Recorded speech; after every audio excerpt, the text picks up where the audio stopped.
Cet après-midi à Montréal, c'est pas du cinéma.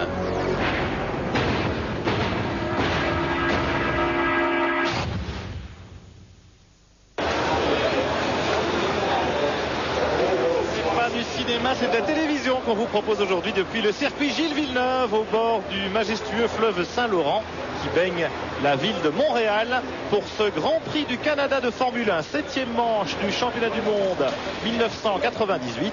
Nous allons boucler 69 tours de ce circuit en ville qui n'est pas tout à fait en ville, qui est sur cette île Notre-Dame, le site de l'exposition universelle de 1967 ou encore des Jeux Olympiques en 76, le tracé là au bord du plan d'eau qui avait servi pour les compétitions d'aviron olympique.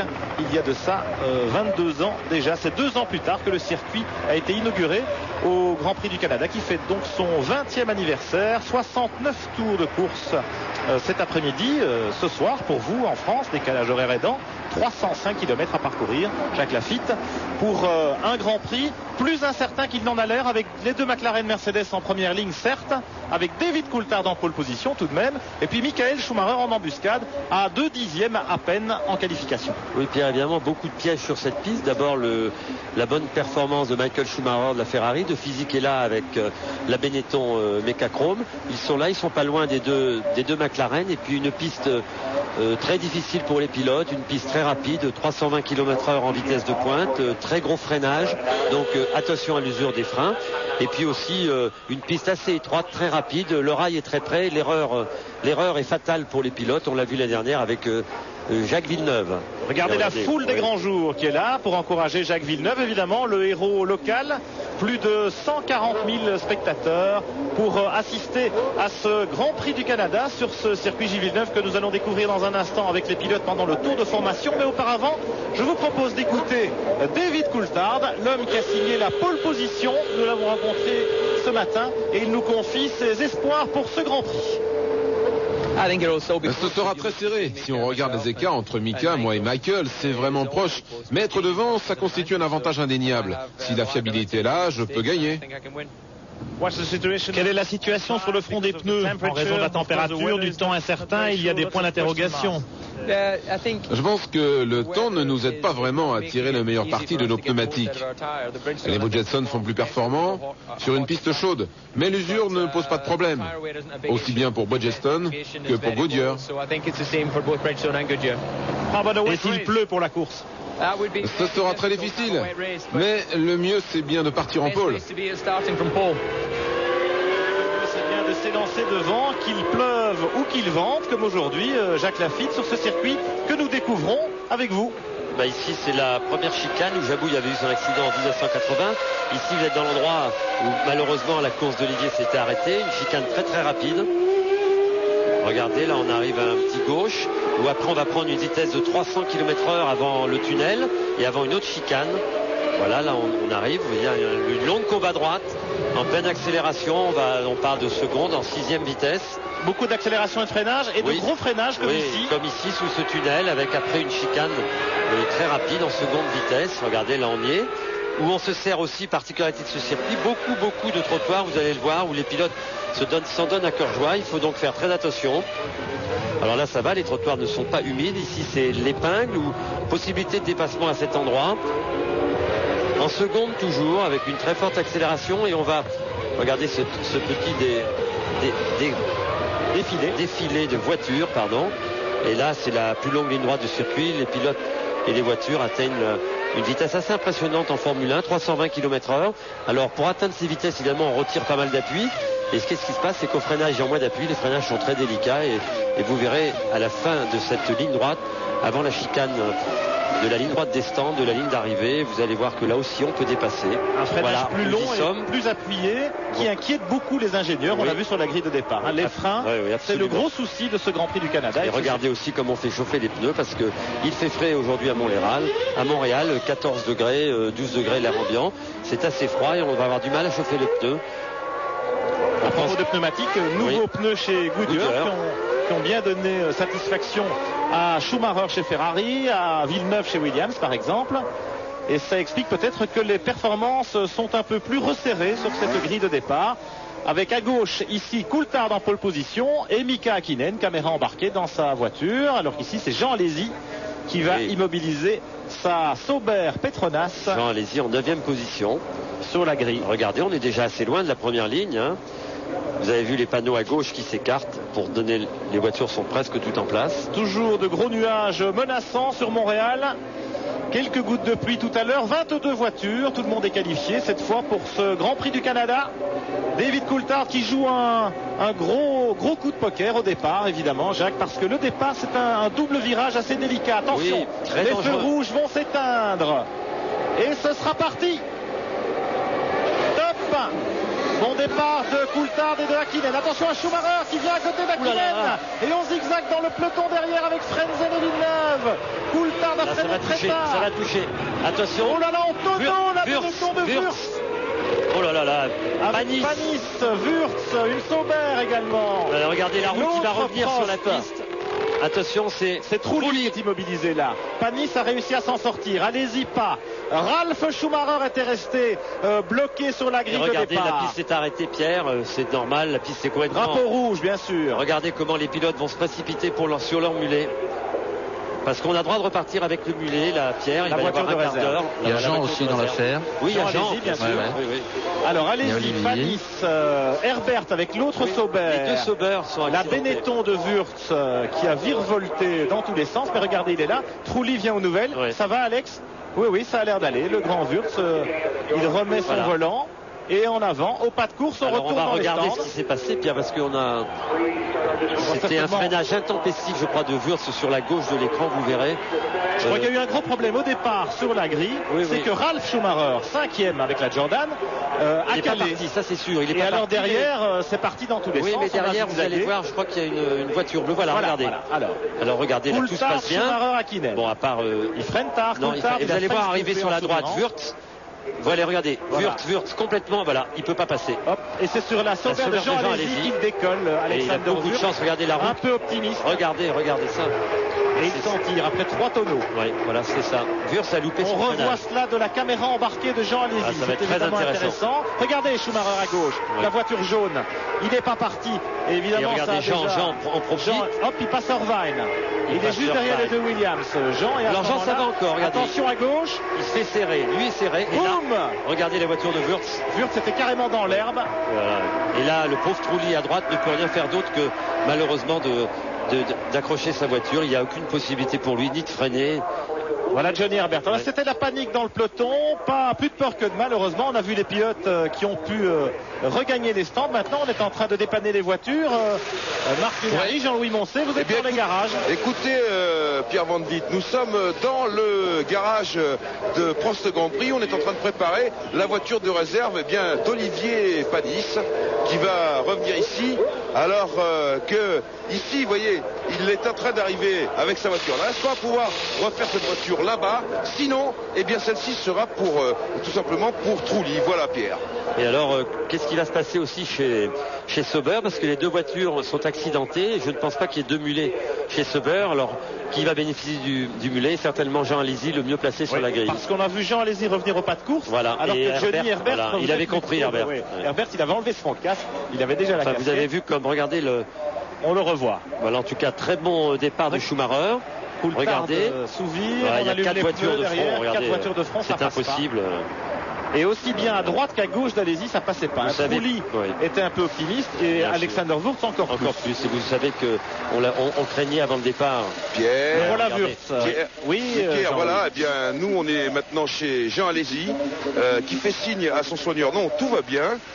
Et qui est en train de s'installer dans la voiture de réserve de l'équipe Sauber Petronas. Vous voyez, on rechange, on met des pneus neufs naturellement. Et Johnny Herbert est au chômage technique. On l'a vu revenir, Johnny Herbert, on le voit revenir. Il est au chômage technique et il va conduire le camion. Voilà, il va conduire le camion. Il fait signe, voilà, je vais conduire le camion de dépannage. Et ces ingénieurs viennent aux nouvelles. Peut-on peut-être récupérer sa voiture, les voitures de course là-bas? Oui. Chez Prost aussi, on doit se poser la question, Jean-Louis. Oui, bien sûr. Pierre, Olivier est arrivé, lui, avec sa voiture de course, celle qu'il avait sur la grille, et pour l'instant, il est toujours dedans. Ce qui signifie, si vous voulez mon avis, qu'il va faire la course avec cette voiture-là. Vous voyez, il est toujours dedans, Panis. Je ne sais pas si Jean-Luc Villemont peut arriver à vous le montrer. Il est toujours là dedans, Olivier Panis, on reflète le plein de la voiture là, et c'est là-bas, dans le fond du stand, eh bien qu'on est en train de préparer la voiture de réserve pour Trulli. On s'affaire autour de la monoplace d'Olivier. Voilà. Chez Benetton, Wurz, on vient de rallumer le moteur, on a modifié le mulet, c'est Wurz qui est déjà installé, le moteur est allumé, il va sortir. Et voilà la voiture de Wurz, on la voit revenir regardez le départ sur la grue. On revoit avec l'hélicoptère, c'est intéressant. Regardez là, Jordan de Schumacher qui reste immobilisé. Derrière, effectivement, ça se bouscule un peu. Les deux Williams côte à côte. Attention, on va élargir l'image là-bas. Les deux Williams, et puis voilà, 4 de front. Allez-y, puis en sandwich. Regardez Jean Lézé sort des stands, Ralph revient à la course à pied et voici David Richards. Comment va Alexander Wurz? How is he? Pas de problème avec Alex parce que le retour ici, la voiture, le deuxième voiture, c'est pour Alex ce week-end, pas de problème. Physiquement, il n'est pas touché, il n'a pas mal au cou? Rien, non, tout bien. Bon, allez, bonne chance pour le deuxième départ. Alors ici, Pierre, eh bien, Trulli s'est installé donc dans la voiture de réserve. Vous voyez qu'on le met des pneus neufs sur cette voiture. Il demande qu'on lui règle ses rétroviseurs. Un mécanicien va s'approcher tout de suite. Son chef de voiture a demandé la mise en marche du moteur. Voilà, Pierre.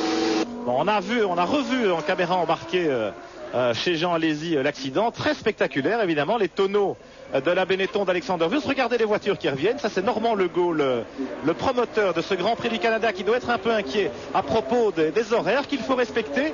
Et nous aussi, on profite quand même de ces petites pauses avant de repartir. Là, on va panser les plaies et on va se préparer pour le deuxième départ de ce Grand Prix du Canada. Une première page de publicité et on se retrouve dans un instant pour le nouveau départ. Ralf Schumacher sur la deuxième grille de départ de ce Grand Prix. Drapeau rouge, vous le constatez dans le bas de l'écran. Le Grand Prix a été interrompu après quelques dizaines de mètres seulement, Jacques Lafitte, et ce très spectaculaire accident au départ. Plus de peur que de mal, heureusement, mais quelques petits soucis dans certaines équipes, notamment chez Prost Grand Prix et chez Sauber, où les deux voitures ont été impliquées dans la collision, dans le carambolage. Là, on aperçoit Alexander Wurz qui revient sur la grille de départ. L'homme par qui le scandale est arrivé, c'est lui qui est parti en tonneau sur la Sauber d'Alésie et qui va récupérer sa voiture de réserve. Pierre, c'est lui aussi qui était un peu trop vite au freinage. Il n'a pas vu, dans la confusion, il y avait beaucoup de voitures. Le non-départ de la voiture de Ralf Schumacher a permis à certains pilotes de passer outre et de gagner des places. On n'a pas voulu les perdre, évidemment. Alors, quelle est la tendance chez Prost, Jean-Louis Marc, avec les deux voitures qui ont été touchées? Jean-Louis Moncet. Oui, eh bien, Pierre, voilà, ici, on a ramené la voiture de Jarno Trulli. Et vous voyez que, voilà, Jarno passe juste devant, il va courir sur la grille. Apparemment, elle n'a pas grand-chose, mais sans doute, dessous, il y a le fond plat, on va l'appeler ça comme ça, qui est endommagé. En revanche, Olivier Panis, lui, est parti avec sa voiture, celle qu'il avait tout à l'heure dans l'accident. On a remis un peu d'essence, et puis on a vérifié les ailerons à l'avant et Olivier a repris place sur la grille de départ. Bien, donc Trulli sur la voiture de réserve chez Prost, Panis avec sa voiture de course.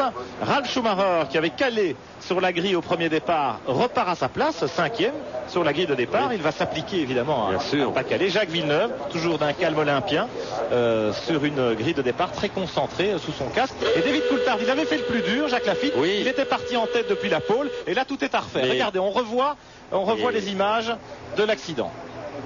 Avec drapeau jaune derrière pour Ralf Schumacher, c'est un autre angle.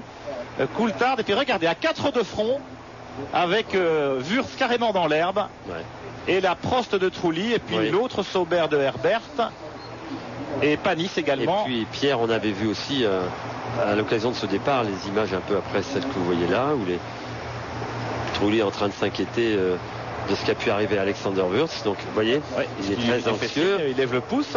Voilà. Il faut savoir que Wurz fait 1m87 et que forcément faire des tonneaux en F1, regardez Jean Alesi aussi vient aux nouvelles. Il y a une bonne solidarité, c'est bien, ils ont eu peur, ils ont tout vu. ils ont tous eu peur pour lui. Mais voilà. Dans ces cas-là, on a d'abord peur et on se rejette pas trop la pierre pour la responsabilité de cet accrochage. Jacques, dans la mesure où bon, au départ, forcément tout le monde essaye. Exactement. Essaye de grappiller des places, mais c'est vrai qu'on en reparlera certainement après la course. Entre eux, en tout cas, ils en parleront. Mais il y a eu plus de peur que de mal pour cette fois-ci. Mais vous avez vu qu'à Montréal, c'est toujours très difficile les départs parce que la piste est étroite. Et le freinage, là, il est tout près. Voilà. Il y a un double virage, gauche-droite assez serré. Pas beaucoup de visibilité. Et où les pilotes peuvent essayer de rentrer à deux de front dans le premier virage. C'est ça qui provoque un peu ces tentatives de dépassement. Ce qui était intéressant, Pierre, de ce départ, les images que l'on a vues, vous avez peut-être vu tout à l'heure, c'est l'agressivité de Michael Schumacher qui était deuxième. Regardez ce réglage de rétroviseur sur la grille. Là, il tient plus, les rétroviseurs est cassé. Réglage également dans le Stand Sauber où on est en train d'astiquer la voiture de Johnny Herbert. On travaille surtout sur la suspension à l'avant gauche parce que la direction et la suspension ont légèrement été touchées juste à l'avant gauche. Le reste de la voiture c'est à peu près intact. Johnny est revenu, donc il est installé dans son baquet. Il discute avec Gilles Allégoët, son ingénieur, et il ne devrait plus tarder maintenant à ressortir. Le démarreur est en place. Bon, alors est-ce que Johnny Herbert va pouvoir repartir sur la grille de départ à sa place, on lui souhaite, ou est-ce qu'il va repartir des stands? On va voir cela. Ça dépend un peu évidemment si la procédure de départ est lancée. Eh bien, en principe, le pit lane est fermé et Herbert devra repartir des stands. Pour le reste, eh bien, le règlement est très clair. On repart pour un Grand Prix complet pour les 69 tours prévus de ce Grand Prix du Canada. 305 km de course. Mika Hakkinen en première ligne, mais en deuxième position, derrière son équipier David Coulthard. On avait eu une belle bagarre en qualification entre les deux pilotes McLaren pour décrocher la pole position. Et cette fois, c'est l'Écossais qui est parvenu. Cette année, regardez la grande foule dont on parlait tout à l'heure, 150 000 spectateurs venus encourager leur idole Jacques Villeneuve. Pierre. Oui, Jean-Louis. Pierre, oui. Alors, si vous voulez, la course contre la montre d'Herbert continue, puisque la pit lane, la descente sera fermée à 13h21 et pour le nouveau tour de formation à 13h24. Donc, il reste maintenant à peine 4 minutes pour Herbert. Il y a le feu rouge, il y a le feu rouge pour l'instant à la sortie de la pit lane. Alors, Johnny, il est installé dans sa voiture. Voilà, il a évidemment remis son casque. On est en train de fixer le rétroviseur de Monsieur Wurtz avec un système D, comme vous pouvez le constater. C'est la voiture de réserve. Le rétro a peut-être été touché dans les manœuvres. Dans les manœuvres très rapides, on se presse et on fait souvent des petites erreurs. C'est ce qui a dû arriver. Ron Dennis, lui, imperturbable, mais il sait quand même qu'il faut. Ça va être dur, Pierre. Pour ces deux pilotes, il faudra à nouveau gérer le départ. Regardez les feux rouges là au-dessus. Ils sont pour l'instant allumés. Tout à l'heure, ils vont s'éteindre et on va repartir avec cette grosse montée d'adrénaline. Jacques Lafitte, comment ça se passe dans les cockpits des voitures? Un deuxième départ, de nouveau cette tension, les embrayages qui souffrent. Oui, bon, on pense à tout ça, à l'embrayage. Bon, enfin, maintenant en Formule 1, les embrayages ne posent plus beaucoup de problèmes, mais on pense surtout à pas faire d'erreur, parce que je crois que les pilotes qui ont assisté, qui ont vu l'accident et les tonneaux de Alexander Wurz ont été marqués. On ne le dit pas, mais on y pense. Et évidemment, le deuxième départ, en général, on fait tous un peu plus attention. Et regardez, on voit très bien là. Vous voyez, ce départ, on prend quand même beaucoup de vitesse avant d'arriver à l'endroit de l'incident. Et les voitures là sont à peu près à 200 à l'heure. Vous voyez, ça va vite. Et c'est ce qui explique aussi les petites erreurs des pilotes. Regardez, imperturbables. Alors comment fait-on pour rester concentré? Parce que c'est quand même de nouveau une longue période d'attente. Jacques, regardez Michael Schumacher les mains sur le volant. Il est heureux, il se repose. Là, il est en train de se il est en train de se reconcentrer, de se recalmer parce qu'il y a une montée d'adrénaline au départ pour tous les pilotes. Et puis vous avez vu Eddie Jordan là qui sont heureux, sans doute sur le moteur calé de Ralf Schumacher au départ. On avait vu ici une année un accident terrible avec un jeune pilote italien qui s'appelait Paletti, où Didier Pironi avait loupé avait calé sa voiture sur la grille de départ comme l'a fait Ralf Schumacher, et ce pauvre Paletti, voyant toutes les voitures aller sur la gauche, s'était engouffré dans la brèche. C'était un de ses premiers Grands Prix. Il avait s'empaler dans la Ferrari de Didier Pironi et avait trouvé la mort malheureusement. C'était en 1982. Oui, absolument, et très difficile. Regardez l'air soucieux de Damon Hill. Damon Hill qui est en 5e ligne, une bonne séance d'essai, bon parcours pour les deux Jordan, surtout celle de Ralf Schumacher, qui est en 3e ligne. Oui, bien sûr. Là c'est Coulthard. Oui, Coulthard a eu chaud aux fesses pendant le départ. C'était tangent, il ne s'accroche pas avec. Et il a freiné tard, il a sous-viré dans le premier virage. Et les petites épingles après, Schumacher a failli vraiment lui rentrer dedans. On l'a très peu vu à la télévision, mais sur le replay, enfin quand on a revu les images, on s'est aperçu il est incisif, le bougre d'homme. Alors est-ce qu'il a un peu moins d'essence que les McLaren? Est-ce qu'il va faire un arrêt, 2 arrêts? Il y a pas mal de petites choses. Alors pit lane fermé dans pas longtemps, Jean-Louis Moncey. Oui, eh bien je regarde ma montre qui est pile poil à l'heure. Il lui reste maintenant 1 minute à Johnny Herbert. Voilà, dans 5 secondes, il ne restera plus qu'1 minute. Cela dit, il pourra partir des stands quand il le veut derrière. Bien sûr. Mais s'il veut reprendre sa place sur la grille, il faut y aller, c'est maintenant.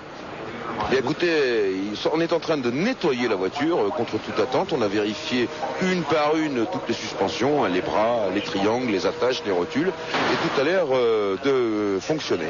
Ouais, et on passe un petit coup de balai aussi chez Prost dans le garage.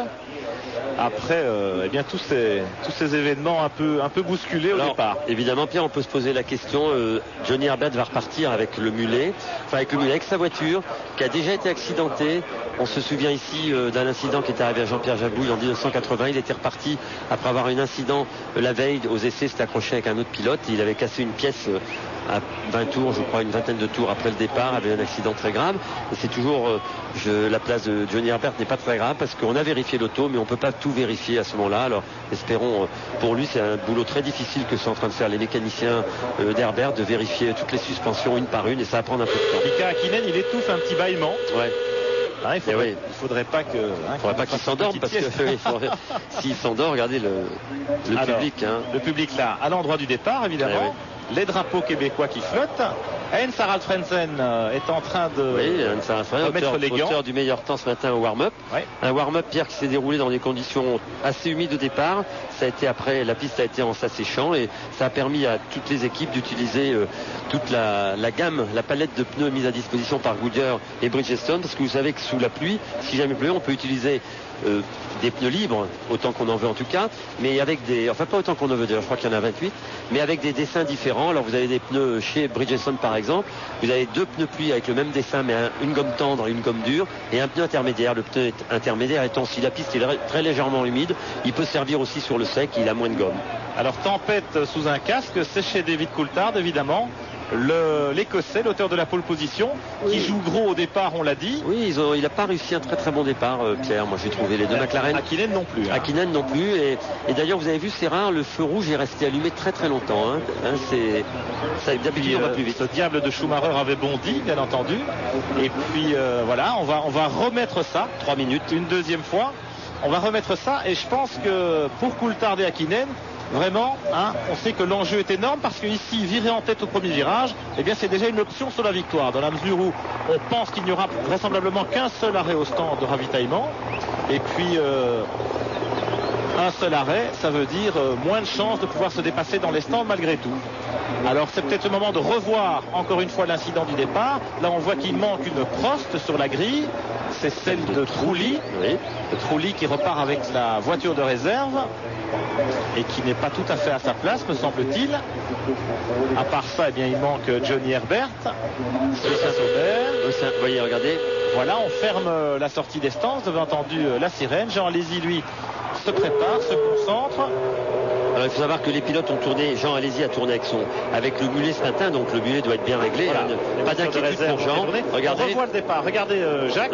On le revoit avec la caméra dans l'hélicoptère. Coulthard effectivement qui bloque la freinage, qui s'ouvre. Regardez. Par large. Et Schumacher est peut-être en mesure. Et regardez là, c'est ici où il va encore y aller, Schumacher. Regardez. Et Coulthard c'est un tangent. Évidemment, et voilà, c'est derrière. C'est le carton. Et c'est le drapeau rouge. Tout est à refaire. Johnny Herbert est toujours dans le garage chez Sauber. Il va donc partir des stands. Et on rallume les moteurs maintenant sur la grille. Une minute. Vous voyez un seul feu rouge allumé. C'est le compte à rebours qui recommence pour la procédure de départ de ce Grand Prix du Canada de Formule 1. C'est la 7e manche du championnat 98. On sait que Mika Hakkinen, à gauche sur votre écran, a gagné 4 fois déjà cette saison sur les 6 premiers Grands Prix. Coulthard à droite de l'écran une seule fois. Feu vert et on repart. Et regardez encore comment Schumacher fait cirer ses pneus. Ce qui lui a permis tout à l'heure, c'est une piste très peu abrasive ici parce qu'on ne tourne pas souvent sur le circuit de Gilles Villeneuve à Montréal, et il a encore mis de la gomme pour faire un bon départ. C'est ce qui explique peut-être toujours, je le dis à chaque fois parce qu'il n'y a que lui qui fait ça. Il marque son territoire. C'est incroyable. Il dépose de la gomme sur la piste, quelques millimètres de gomme qui lui seront utiles tout à l'heure au moment de vaincre l'inertie, au moment du départ, quand il lâchera l'embrayage de sa Ferrari. Hier, on repart donc, vous le savez, pour 69 tours. C'est tout à fait la même chose. C'est une procédure tout à fait normale. On va refaire 69 tours. c'est-à-dire 305 km de course. C'est un Grand Prix, c'est la longueur classique des Grands Prix, mais les ingénieurs sont très inquiets pour les freins. Regardez les grosses zones de freinage ici, avec les traces de roues bloquées sur le bitume. Beaucoup d'incidents, Pierre, ici pendant les essais. Piste très bosselée et moins d'adhérence qu'auparavant à cause des pneus sculptés, bien sûr.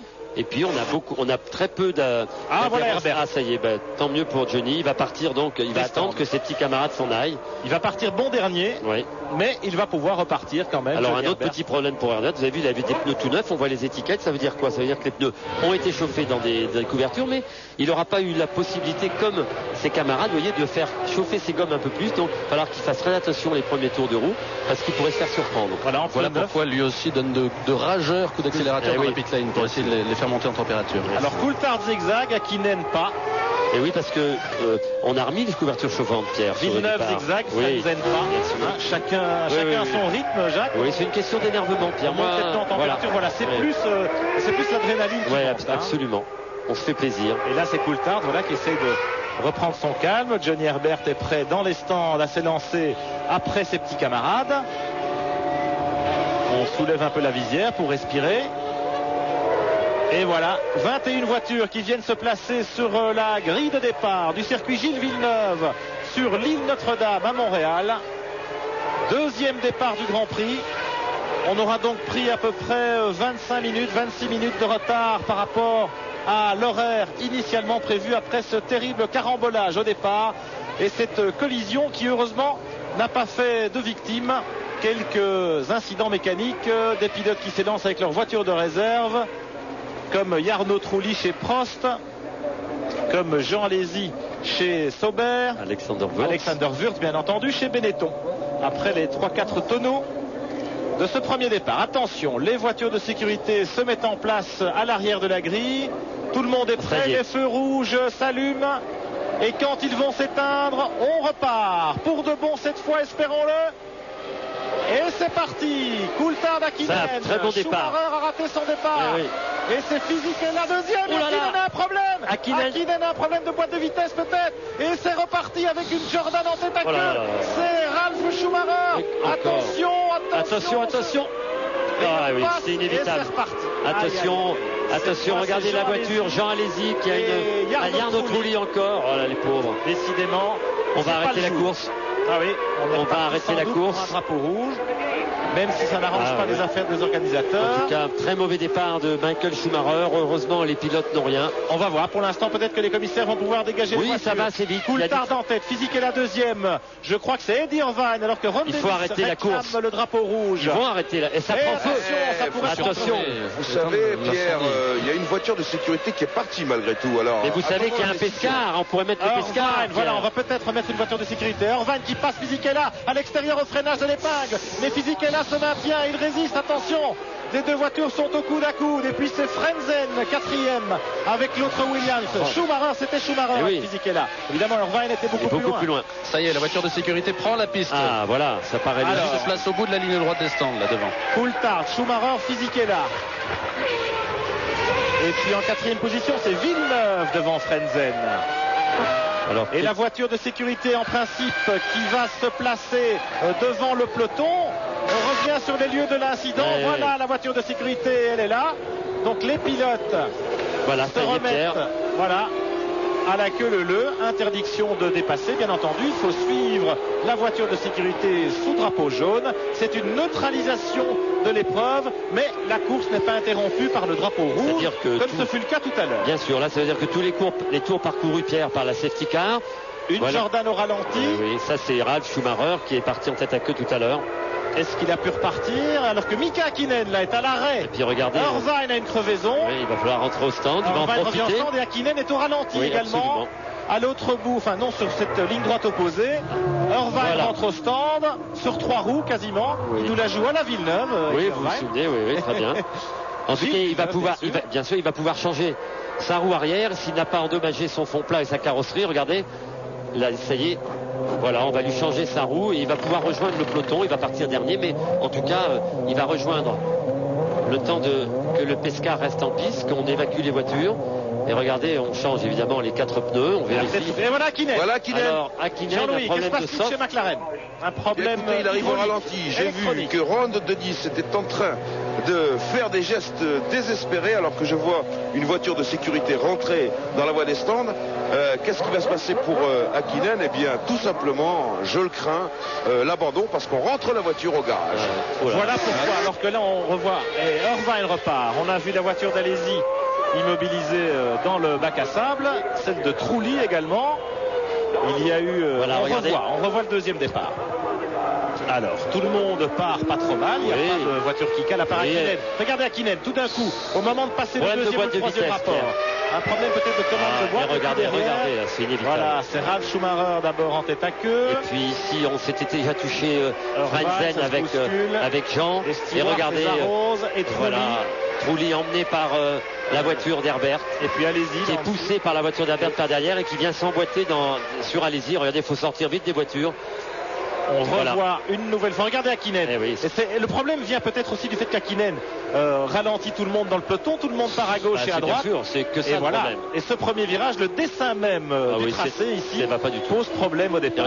Regardez la vitesse, la survitesse par rapport à la vitesse de la voiture d'Hakkinen. Hakkinen qui est bloqué en première, vraisemblablement.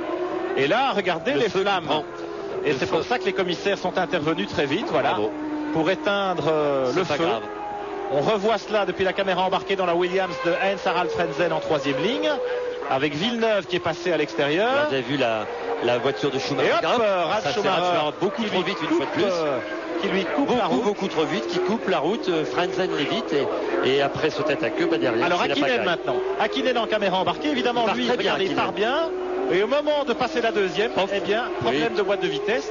Et ça passe dans tous les sens. Et là, je peux vous dire qu'on a peur. Hein. On a peur. Ça va arriver par où? Et hop, ça passe pas loin, il se met dans l'herbe, Mika, parce qu'il se rend compte qu'il y a encore du monde derrière. Très bon réflexe de Mika Hakkinen. Alors, pourquoi Ron Dennis réclamait un drapeau rouge alors que là c'est le Jordan peut-être de démonie, à moins que Schumacher ait pu repartir? Pourquoi il est encore là, il est dans le peloton, c'est donc Schumacher qui est en ralenti. Pourquoi Ron Dennis réclamait un drapeau rouge après ce deuxième départ? Parce qu'Hakkinen était en panne évidemment et qu'il le savait. Bien sûr. Mais au lieu d'une nouvelle interruption de la course, voilà Trulli qui revient à pied, au lieu d'une nouvelle interruption de la course, eh bien le directeur de course a décidé d'envoyer la voiture de sécurité. Pierre et Jacques. Oui Marc. Voici Jean Alesi qui rentre au stand. Qu'est-ce qui s'est passé exactement, Jean? Disons que je pense que c'est plus facile pour vous de le voir de la télé. Voilà. J'ai malheureusement moi j'ai pris un bon départ et puis ça a commencé à taper dans tous les sens. Donc premier départ ça a été le même cas, donc c'est un petit peu dommage. Et ensuite au deuxième? Au deuxième c'était la même chose, c'est-à-dire j'ai commencé à me faire toucher sur le côté droit de ma voiture, donc j'ai été obligé de sauter sur le vibreur. Sur le vibreur j'ai dû arracher le museau et puis après derrière il y a Trulli qui m'a achevé. Physiquement pas de problème? Non ça va, mais enfin bon, quand ça se passe plus normalement je dirais qu'on est mieux quoi. Merci. Beaucoup d'émotions en effet dans le peloton. Alors regardez la voiture de sécurité devant les pilotes. Il y a le gyrophare qui est allumé sur le toit. Tant que le gyrophare est allumé, eh bien ça veut dire que l'épreuve est neutralisée et que donc il est interdit de se dépasser. Bien sûr, Pierre. Dès que les lumières vont s'éteindre sur le toit de la Mercedes, cela signifiera que la voiture de sécurité va rentrer dans les stands et que la course va reprendre avec un drapeau vert au prochain passage devant les stands. Alors Pierre, qu'est-ce qui se passe là pour les pilotes dans leur voiture? L'important pour eux, c'est comme on n'arrête pas la course, c'est de garder une bonne température pour les pneumatiques pour le prochain départ qui va être dans 2, dans 3 tours. Personne ne le sait puisqu'on ne sait pas quand est-ce que la piste va être complètement dégagée. Alors après 3 tours, regardez le classement. Coulthard, Schumacher, Fisichella, Villeneuve, Frentzen, Barrichello. C'est déjà plus du tout les positions de la grille de départ. Rubens Barrichello est un grand bénéficiaire de la situation. Il partait 13e, il est 6e. Damon Hill occupe la 7e place sur la Jordan. Et puis Magnussen, l'autre steward, a également bien réussi son coup. Diniz 9e avec la rose. Rosset 10e. Il était dernier sur la grille, Ricardo Rosset. Il va partir en 10e parce que les problèmes sont arrivés en milieu de grille, donc toutes les voitures qui étaient là ont, pour ainsi dire, presque toutes été éliminées. Pour ainsi dire, donc certains ont été plus opportunistes que d'autres. Oui, c'est un peu la loterie les départs. Souvent, bon, on est sûr que les premières lignes ça se passe à peu près bien. Par contre, le milieu de grille est le pire parce que derrière on a le temps de voir venir. Ça a été le cas tout à fait aujourd'hui. Alors nous avons à peu près, je compte, 17 voitures en course si l'on compte la Ferrari d'Eddie Irvine qui est repartie après avoir changé de pneumatique. On l'a vu revenir avec un pneu crevé. Les éliminés, eh bien il s'agit de Takagi sur la Tyrrell, de Ralf Schumacher chez Jordan, de Mika Häkkinen, c'est évidemment très important dans l'optique du championnat du monde, de Jean Alesi et de Jarno Trulli. Alors Häkkinen qui abandonne, Jacques Lafitte, c'est d'autant plus de pression sur les épaules de David Coulthard, le leader. Et j'espère que David Coulthard va pouvoir tenir cette pression parce que je crois que Michael Schumacher, lui, va se sentir dans un état incroyable. Il sait qu'il n'a plus qu'une McLaren devant lui, la moitié du boulot est fait pour lui. Alors je peux dire, ça va être un début de course tonitruant pour le pilote de la Ferrari. Et attention, regardez, les deux Williams sont là aussi. On a entendu des déclarations de Javier disant on va taper la Ferrari, on va voir comment ils vont faire, mais en tout cas la course a pris une tournure un peu différente de celle que l'on pensait. Mais les cartes sont vraiment redistribuées parce qu'avec Häkkinen qui disparaît, Coulthard tout seul pour McLaren Mercedes. Une piste très froide. Les nouveaux pneus Goodyear qui ont donné satisfaction aux essais à leurs utilisateurs, en l'occurrence Schumacher avec la Ferrari qui voudrait bien effacer le mauvais souvenir de Monaco. C'est vrai également pour les Williams, les Cachrome de Villeneuve et Frenzen. Pierre, oui, Jarno Trulli au micro de Jean-Louis Montet. Je suis avec Jarno Trulli. Alors Jarno, qu'est-ce que tu as vu de ta voiture? Qu'est-ce qui s'est passé? Dans le premier départ, j'ai vu seulement Wurz qu'il volait juste sur moi et donc j'ai vu un grand départ. J'étais devant déjà, mais j'étais obligé d'arrêter juste pourquoi Wurz il a roulé dessous de moi et après il a arrêté juste avant moi et moi aussi. Dans le deuxième départ, j'ai fait aussi un bon départ, mais dans le deuxième virage, on était tous en train d'engager dans le virage et j'étais touché à l'arrière et donc après j'ai monté dans la voiture des gens, donc pour les deux c'est pas un bon week-end.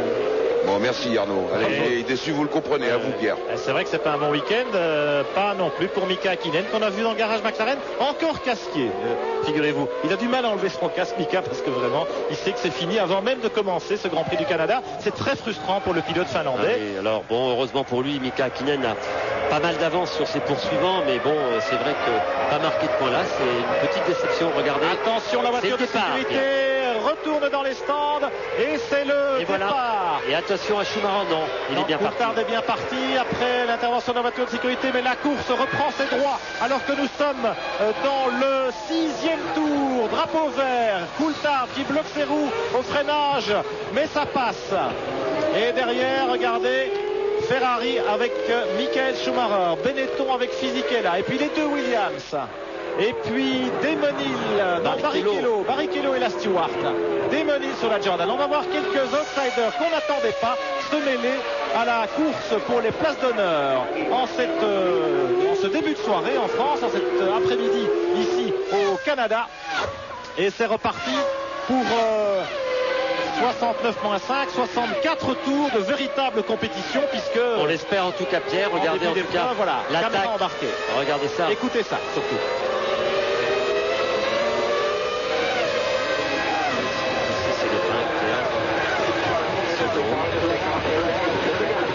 Schumacher est là, mais pas inquiétant.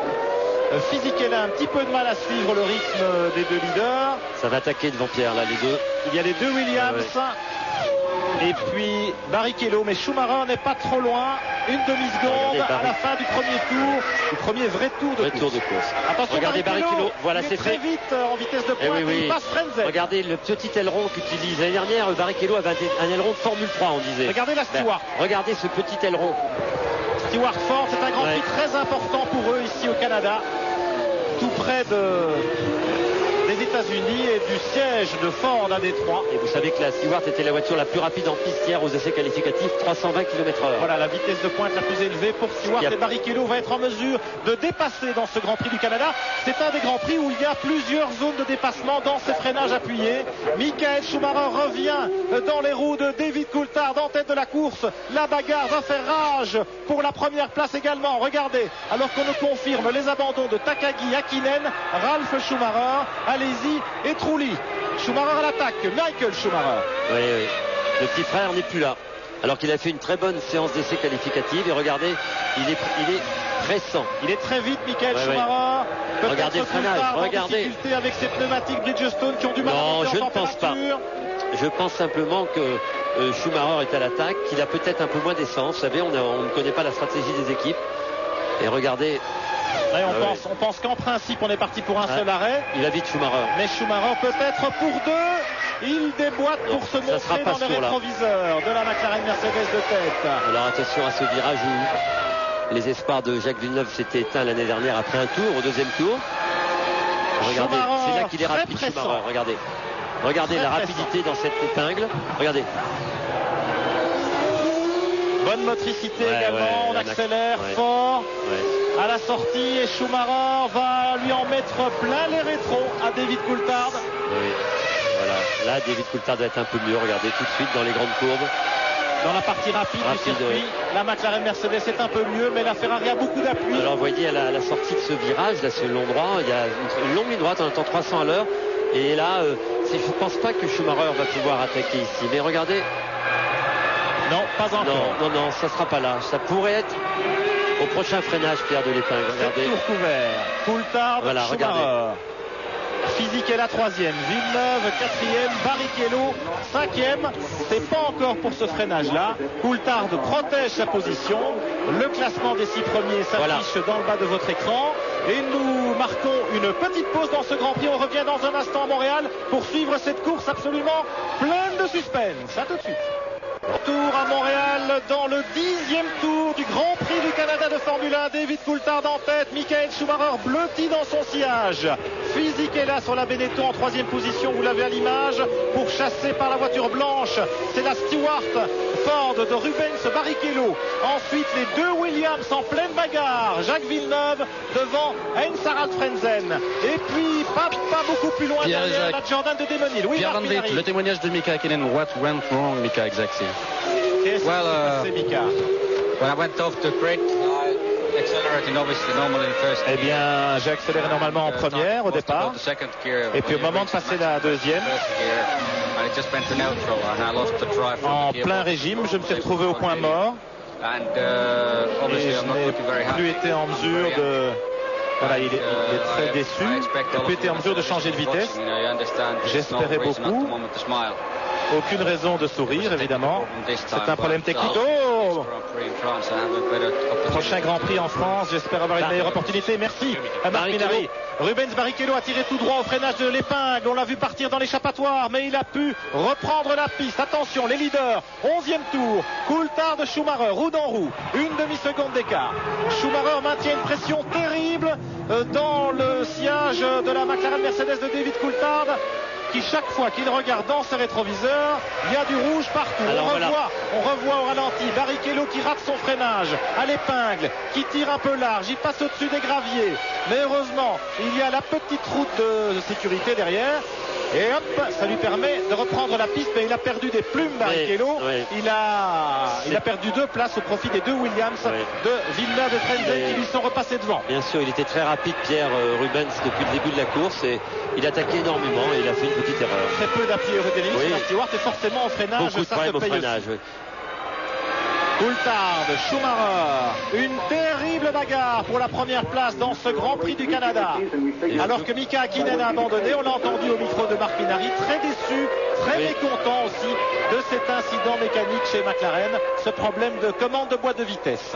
Et oui, Pierre, heureusement qu'il y a des petits problèmes comme ça de temps en temps. En tout cas, les deux hommes de tête tournent régulièrement en 20, 21 et ça attaque. Ah, voilà, vous les avez. Caméra embarquée dans la McLaren Mercedes de tête. Et regardez comment on utilise toute la largeur de la piste. Et le V10 Mercedes à fond de 6e. Freinage pour le S Senna. Première, voilà. Et Schumacher est là. Alors est-ce qu'on est en stratégie différente entre McLaren et Ferrari? Difficile à dire. Et difficile. Ce qu'on peut vous dire en tout cas, c'est que l'année dernière, où les pneus n'étaient pas aussi performants, on avait fait 2 arrêts, voire 3 chez certains pilotes. Et que cette année, on a l'impression, on a entendu, qu'on ne ferait peut-être qu'un seul arrêt chez Goodyear et chez Bridgestone, mais parce qu'il fait beaucoup plus frais. Il fait plus frais, puis les pneus les pneumatiques souffrent moins. Souffrent moins, voilà. Schumacher enlève une protection de visière. Regardez-le ici, freinage. Regardez Coulthard. Et on bloque les roues. Et petit plat sur la roue avant droite. Oui, et de Schumacher. Il y a déjà les freins qui fument chez McLaren aussi. Alors tout de suite, regardez les mouettes qui survolent nonchalamment l'épingle du casino. Coulthard, Schumacher, Fisichella est là. Villeneuve, Frentzen, Hill qui a également pris l'avantage sur Barrichello en difficulté. Regardez Schumacher, il n'arrête pas d'essuyer sa visière de casque. Alors est-ce que Coulthard aura un problème? Est-ce qu'il perd peut-être un liquide? Et on sait qu'il y a quelques gouttes de pluie aussi. Pedro Diniz. Diniz malheureusement il repart, regardez. Et il repart en faisant patiner ses roues. Enfin on espère qu'il est reparti. Alors, fin du 13e tour. Coulthard de Schumacher. Et on monte sur les bordures joyeusement. Enfin, en tout cas, on utilise la voiture au maximum, les pneumatiques, les freins. Et vous savez, Pierre, qu'ici, il y a des gros problèmes. Regardez. On revoit Pedro Diniz. Qui était bien placé, il était 9e Diniz, il attaque Magnussen au freinage, mais il la perd, pas beaucoup d'appui non plus sur la rose, et au freinage forcément ça se paye. On a retiré certainement un peu d'appui pour faire les courses, pour faire la course, et c'est vrai que c'est plus difficile au freinage. C'est le moment de jouer avec nous au concours, attention, le concours top position, c'est parti. Oh, il y a de la terre un peu partout sur la piste. Qui nous a dit ça?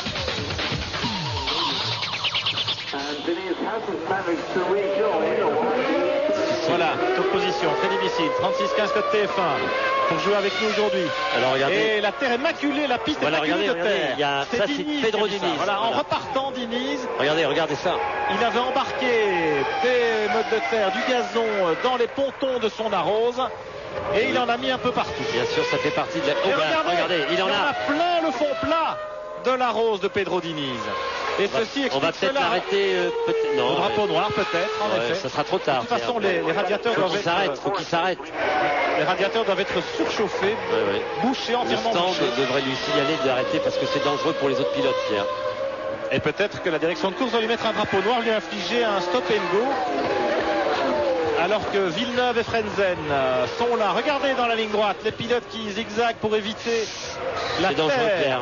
Et hop là, il y a une Prost, c'est Panis qui a essayé de passer. Olivier Panis qui était dans le sillage de Shinji Nakano.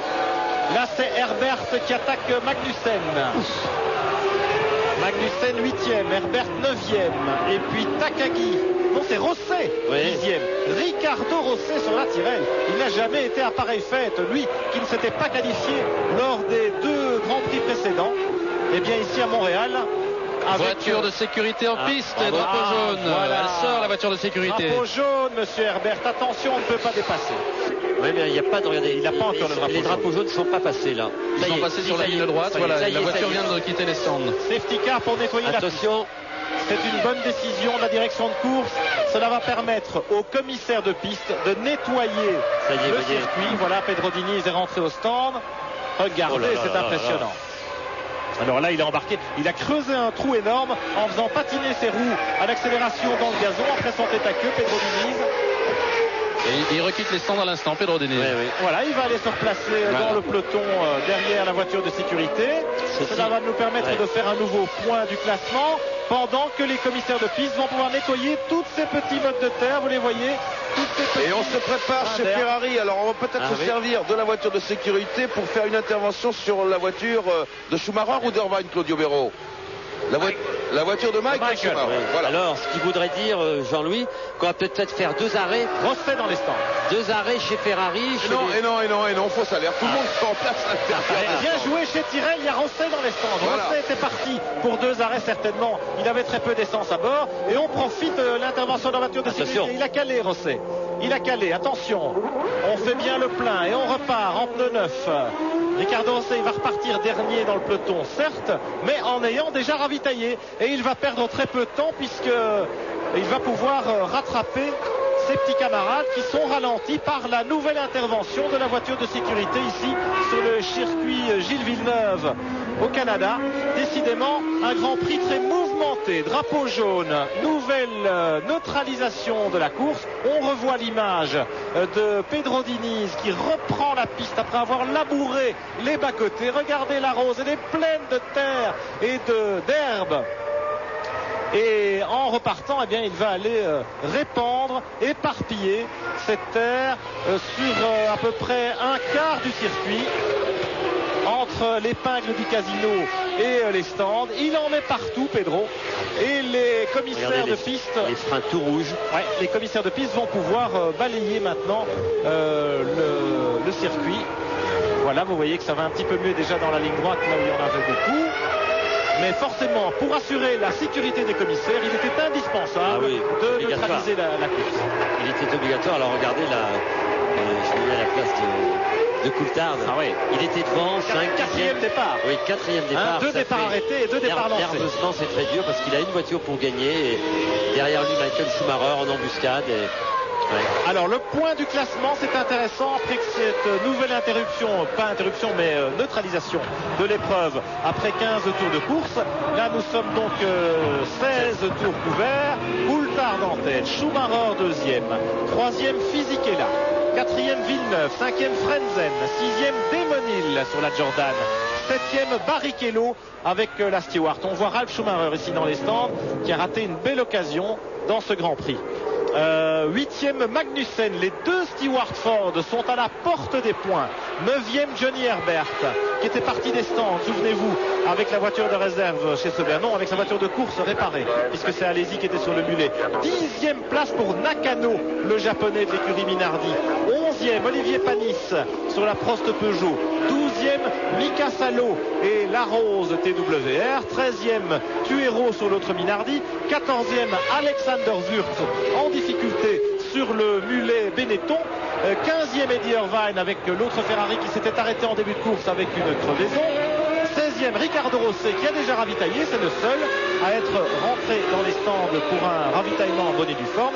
17e et dernier Pedro Diniz qui ferme la marche, celui par lequel cette nouvelle neutralisation de l'épreuve a été rendue indispensable. Regardez, il y a encore quelques petits morceaux de terre ça et là sur le bitume et on va laisser les commissaires intervenir pour nettoyer la piste avant de voir la voiture de sécurité à nouveau regagner le pit lane et la course relancée, la course déjà interrompue après le premier départ et le terrible accident d'Alexander Wurz, et puis la course neutralisée à 2 reprises. Cela ne s'est jamais vu en Formule 1. Attention, les lumières sont éteintes sur le toit de la voiture de sécurité et on repart après 17 tours. Attention monsieur Villeneuve.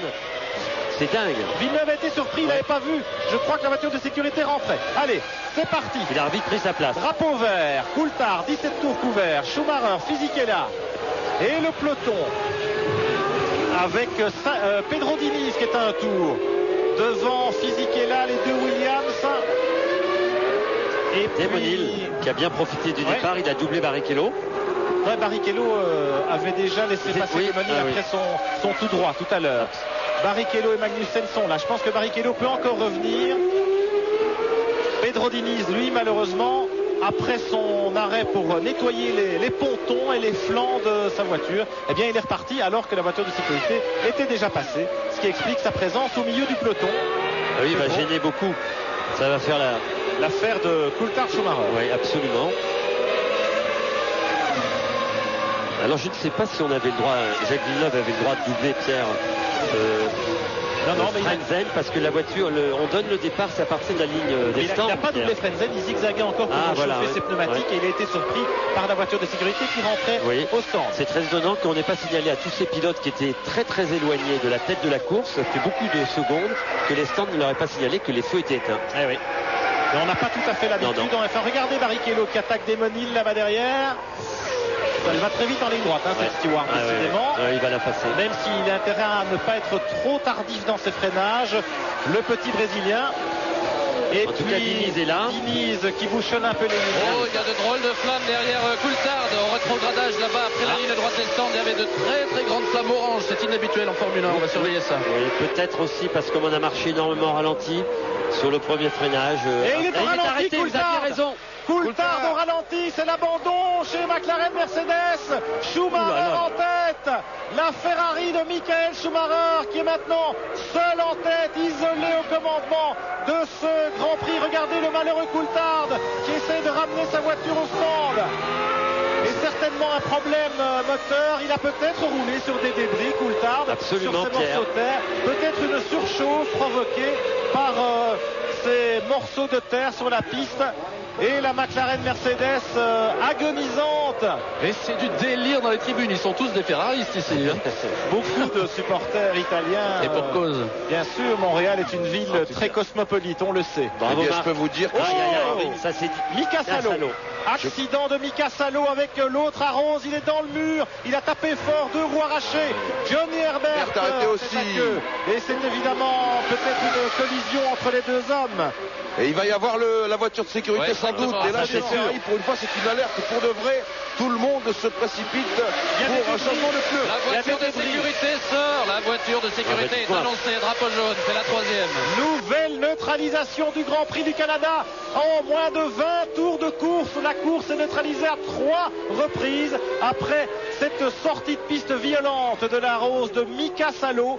Coulthard dans les stands. Attention, il a peut-être un coup à jouer. Oui. Si on parvient à nettoyer les on sait pas, les Pierre, radiateurs. En tout cas, ça a l'air de mieux marcher. Oui, attention c'est fini. non, c'est fini. Il rentre dans le garage chez McLaren Mercedes et s'en est terminé. Vous avez vu les flammes encore à l'arrêt du moteur.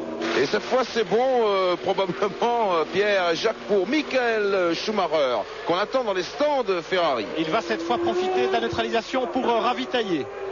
Voilà Johnny Herbert qui revient. Vous savez, tout ceci, après ces incidents, la terre et l'herbe déposées sur la piste, il y a quelques voitures qui ont dû, on avait vu Panis passer sur les débris, quelques voitures ont dû passer sur des débris, et ça a peut-être causé, regardez ce pauvre Coulthard, peut-être les débris ont causé des casses mécaniques sur les voitures de Salo et d'Herbert. Schumacher dans les stands. Oui, il arrive, Michael Schumacher. Alors on est prêt ici. Alors, il avait une belle avance. Quand il est passé en tête, il n'y a pas eu d'affolement chez Ferrari, mais tout d'un coup, là, je peux vous dire que ça fume. Et le voici. Allez, ravitaillement normal, tout a l'air de bien se passer. Des pneus neufs et bien sûr de l'essence. Le chronomètre défile. 9 secondes 1. C'est un peu lent, mais ça veut dire pas mal d'essence quand même. Alors, plus de traces de la voiture de sécurité. Regardez Coulthard. Une image de la caméra embarquée de David Coulthard.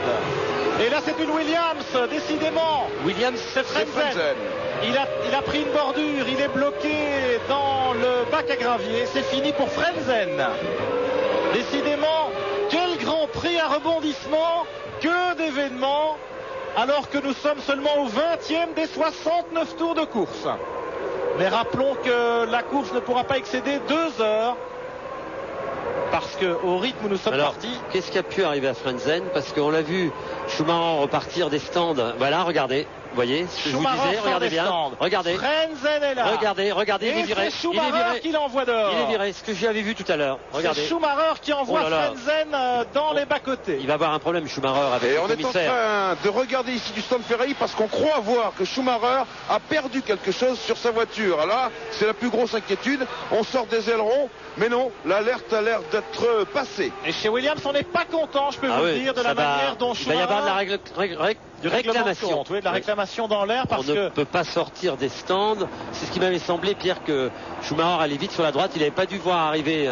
On avait. Oh là là. Patrick Head, le directeur technique qui parle à la radio, l'ingénieur de Frentzen pas content non plus.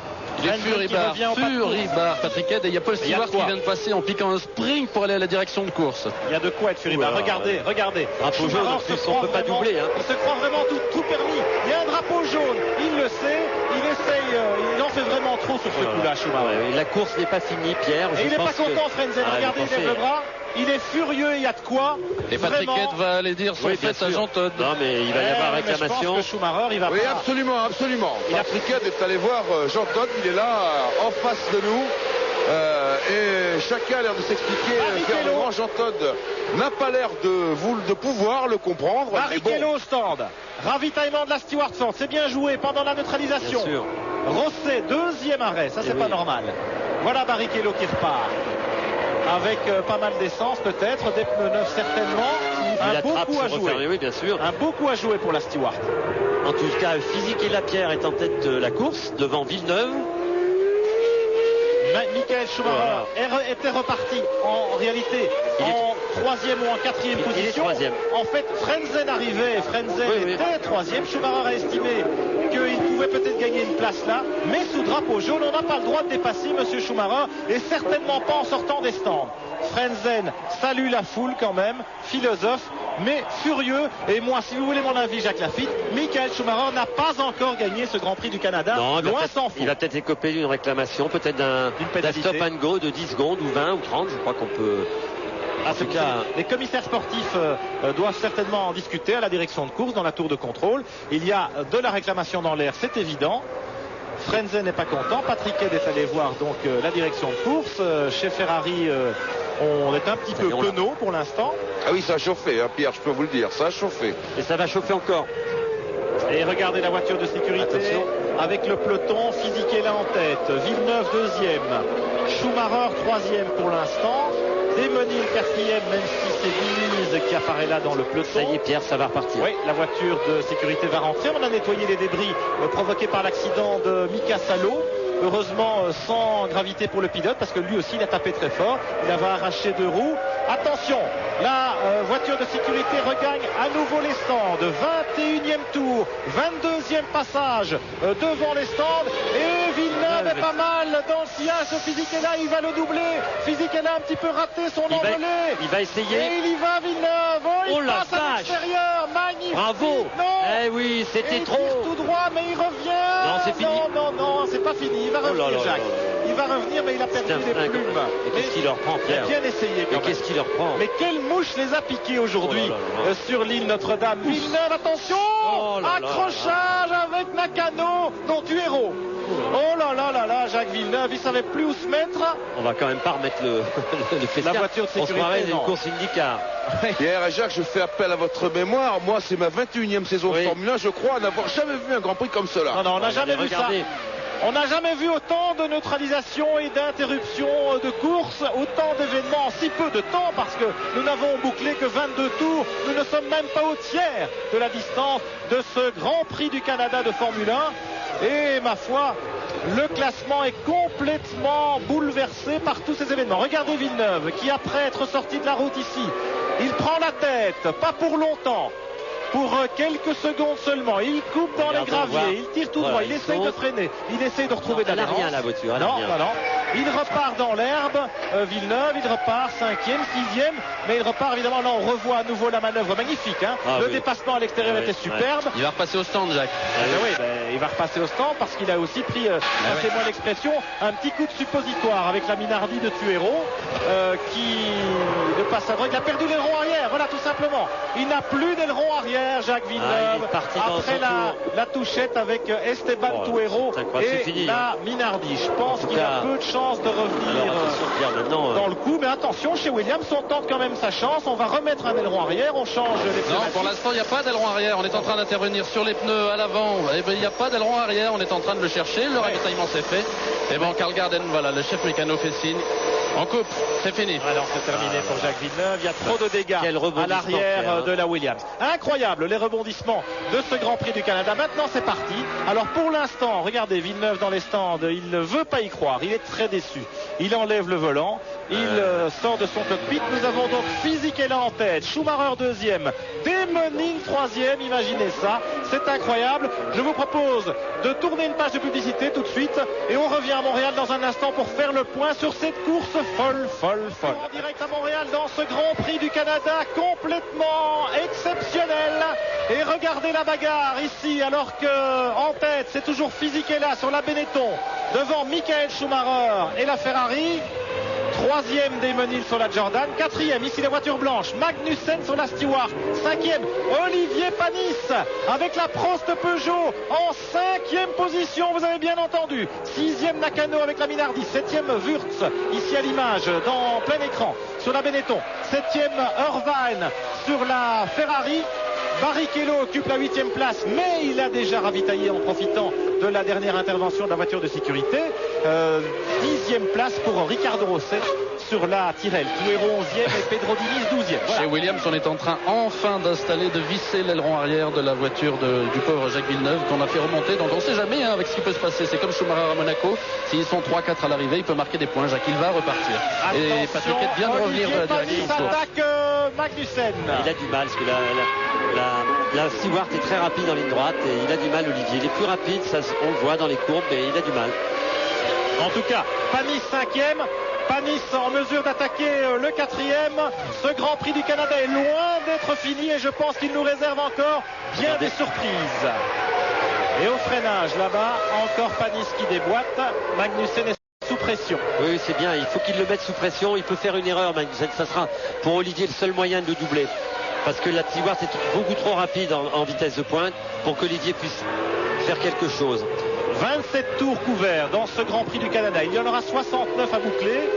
Dans le pire des cas, eh bien, il reste 1h15 de course parce que nous avons démarré ce Grand Prix, le deuxième départ, il y a 45 minutes environ. Et vous savez qu'une course ne peut pas excéder 2 heures. Magnussen ici en 4e position, talonné par la Prost Peugeot d'Olivier Panis. Attention Olivier, pas d'erreur, hein, Olivier. Il y a des chances de marquer des points pour l'équipe avant le Grand Prix de France. C'est très important. Oui, bien sûr, beaucoup d'essais. Le Grand Prix de France aura lieu dans 3 semaines. L'aileron. Regardez, Fisichella, c'est Tuero qui est reparti avec la Minardi et qui est à un tour. Fisichella. Et puis Schumacher. Il y a à peu près 1,5 seconde d'écart entre les deux leaders. La Benetton et la Ferrari, mais on sait que Schumacher est sous le coup près d'une éventuelle pénalité parce que ça discute ferme à la direction de course. Pour l'instant, les commissaires sportifs sont réunis ils doivent être en train de visionner les images, délibérer du cas Schumacher. Frank Williams et Patrick Head sont à la direction de course, furieux de la manœuvre qui a éliminé Heinz-Harald Frenzel sur la Williams après la sortie de stand pour le moins intempestive. Oui, on peut penser que Michael Schumacher, Pierre, n'ait pas vu la Williams arriver. Il l'a vu. Moi, oui, alors en tout cas, il l'a vraiment jeté dehors. Il y avait en plus des drapeaux jaunes, donc c'était interdit de doubler et pas mal de choses. Alors écoutez, si vous voyez de l'animation dans le stand Ferrari, je vous le dis tout de suite, c'est pas une pénalité pour Schumacher, c'est un ravitaillement pour Irvine. Ouais, ok, ça sera le deuxième. Fisichella, Schumacher, 1,5 seconde d'écart, mais le troisième, Demöning est déjà à 7 secondes et demie. Quatrième, Magnussen à 16 secondes. Avec Olivier Panis juste derrière lui. Et puis Nakano, Wurz, Irvine, Barrichello. On démarre Villeneuve. Tout le peloton tout en haut. Voilà, il ressort. Voilà, Villeneuve qui repart, mais il a 6 tours de retard, 2 x 3. Ça me paraît beaucoup pour espérer quoi que ce soit dans ce Grand Prix du Canada. Mais s'il se comporte comme un gentleman en piste, ce qu'il est, Jacques... Il va pas vouloir attendre Schumacher quand même. Non, quand même pas. Il va pas nous faire ça. C'est pas du ridicule. C'est pas Michel Vaillant et Bob Kramer. Attention, Schumacher qui attaque Fisichella au freinage de l'épingle. Et qu'est-ce qui se passe là? Non, c'est Wurz Irvine. On confond les Benetton, les Ferrari. On les confond. Remarque qu'elles sont très près les unes des autres. Pierre, là, c'est Wurz en 7e place. Et Panis qui attaque Magnussen. Il a du mal. Mais il a du mal dans le freinage. Et puis là, Wurz, Irvine, Nakano, Incroyable, hein, on n'a jamais vu de Minardi à la fête comme ça. Regardez Wurtz qui passe Nakano, voilà. Et il repasse à Nakano. Et Nakano, lui, rend sa politesse à la sortie. Ils sont touchés. Ils se sont presque touchés. Ils sont touchés. Et Wurtz et Irvine sont passés. Allez, c'est le moment de jouer pour la deuxième fois avec nous au concours. Top position, c'est parti.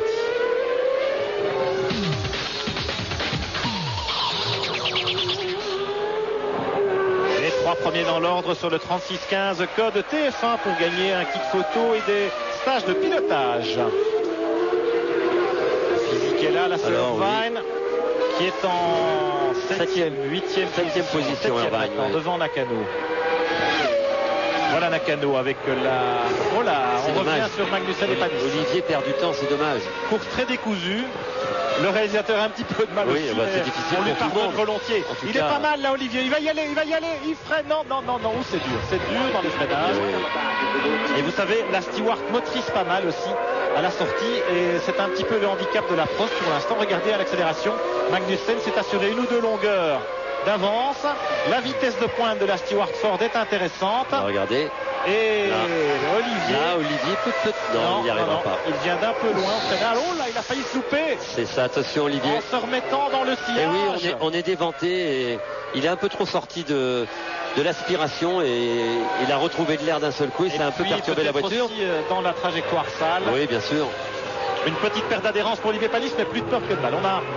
On a eu peur un moment qu'il perde le contrôle de sa Prost Peugeot, qui n'a jamais été aussi bien classé en course cette saison. 5e Olivier Panis. Et le Grand Prix est loin d'être fini. On revient sur les leaders. Fisichella, Schumacher, roue dans roue. Oui, il tient la cadence, le petit Fisichella. Hein. Il tourne aussi vite que Schumacher. C'est pas évident pour Michael de récupérer. Alors que vous savez que Michael Schumacher s'est déjà arrêté. Il a des pneus plus neufs que ceux de Fisichella. Et il va vite, à la sortie, il va vite. À l'accélération, bataille aussi de pneumatiques entre Bridgestone qui équipe la Benetton et les Goodyear de la Ferrari. Nouveaux pneus Goodyear, nouvelle construction de pneus arrière qui ont donné satisfaction à leurs pilotes, notamment en motricité à la sortie des virages. Et aussi les Goodyear qui supportent davantage les températures fraîches et qui monte mieux en température. Oui Pierre, ça améliore un peu la température. Elle est passée, la température de la piste est 17 degrés, elle était de 12 au départ du Grand Prix. Et puis aussi, il fait un peu plus chaud. Oui, dans les casques, on est passé à 100 degrés. Regardez, ça c'est tous les événements de ce début de course. Desmenil maintenant qui passe la Minardi de Tuero qui est à un tour. Oui. Desmenil 3e à 11 secondes des leaders. Oui, c'est bien. Magnussen 4e à 20 secondes, toujours suivi par Panis et puis par l'autre Benetton d'Alexander Wurtz 6e, Irvine 7e, Nakano 8e, Barrichello 9e. En 10e position c'est Rosset, mais on le cherche, il est peut-être dans les stands. Non, il n'est plus là Rosset. Et puis Tuero aussi, le voilà à 42 secondes. Et puis Tuero et Diniz qui sont tous les deux à un tour doublé. Panis est revenu dans le sillage de Magnussen, mais dans les freinages il a du mal et il perd parfois un peu de terrain. Il voit Wurtz et Irvine revenir dans ses rétroviseurs, Olivier, et il doit se dire que pour marquer des points dans ce Grand Prix du Canada, il faut se battre. Hein. Et puis Pierre, on est en train de... Caméra embarquée au ras de la piste sur l'aileron avant de la Prost. Pierre, on doit être dans les équipes en train de calculer parce qu'on va un peu moins avoir d'usure de frein. Il y a eu le Pescar pendant 5-6 tours, 7 tours. On va faire un peu moins de tours de course puisque la course a été arrêtée, la course a été interrompue neutralisée par 2 Pescars. Ça veut dire on va consommer un peu moins. Donc dans les équipes en ce moment, on est en train de faire de gros calculs pour les arrêts, en sachant que quand même la bonne position pour le moment c'est celle de Michael Schumacher. Pour le moment je dis bien, parce que lui a déjà effectué un arrêt.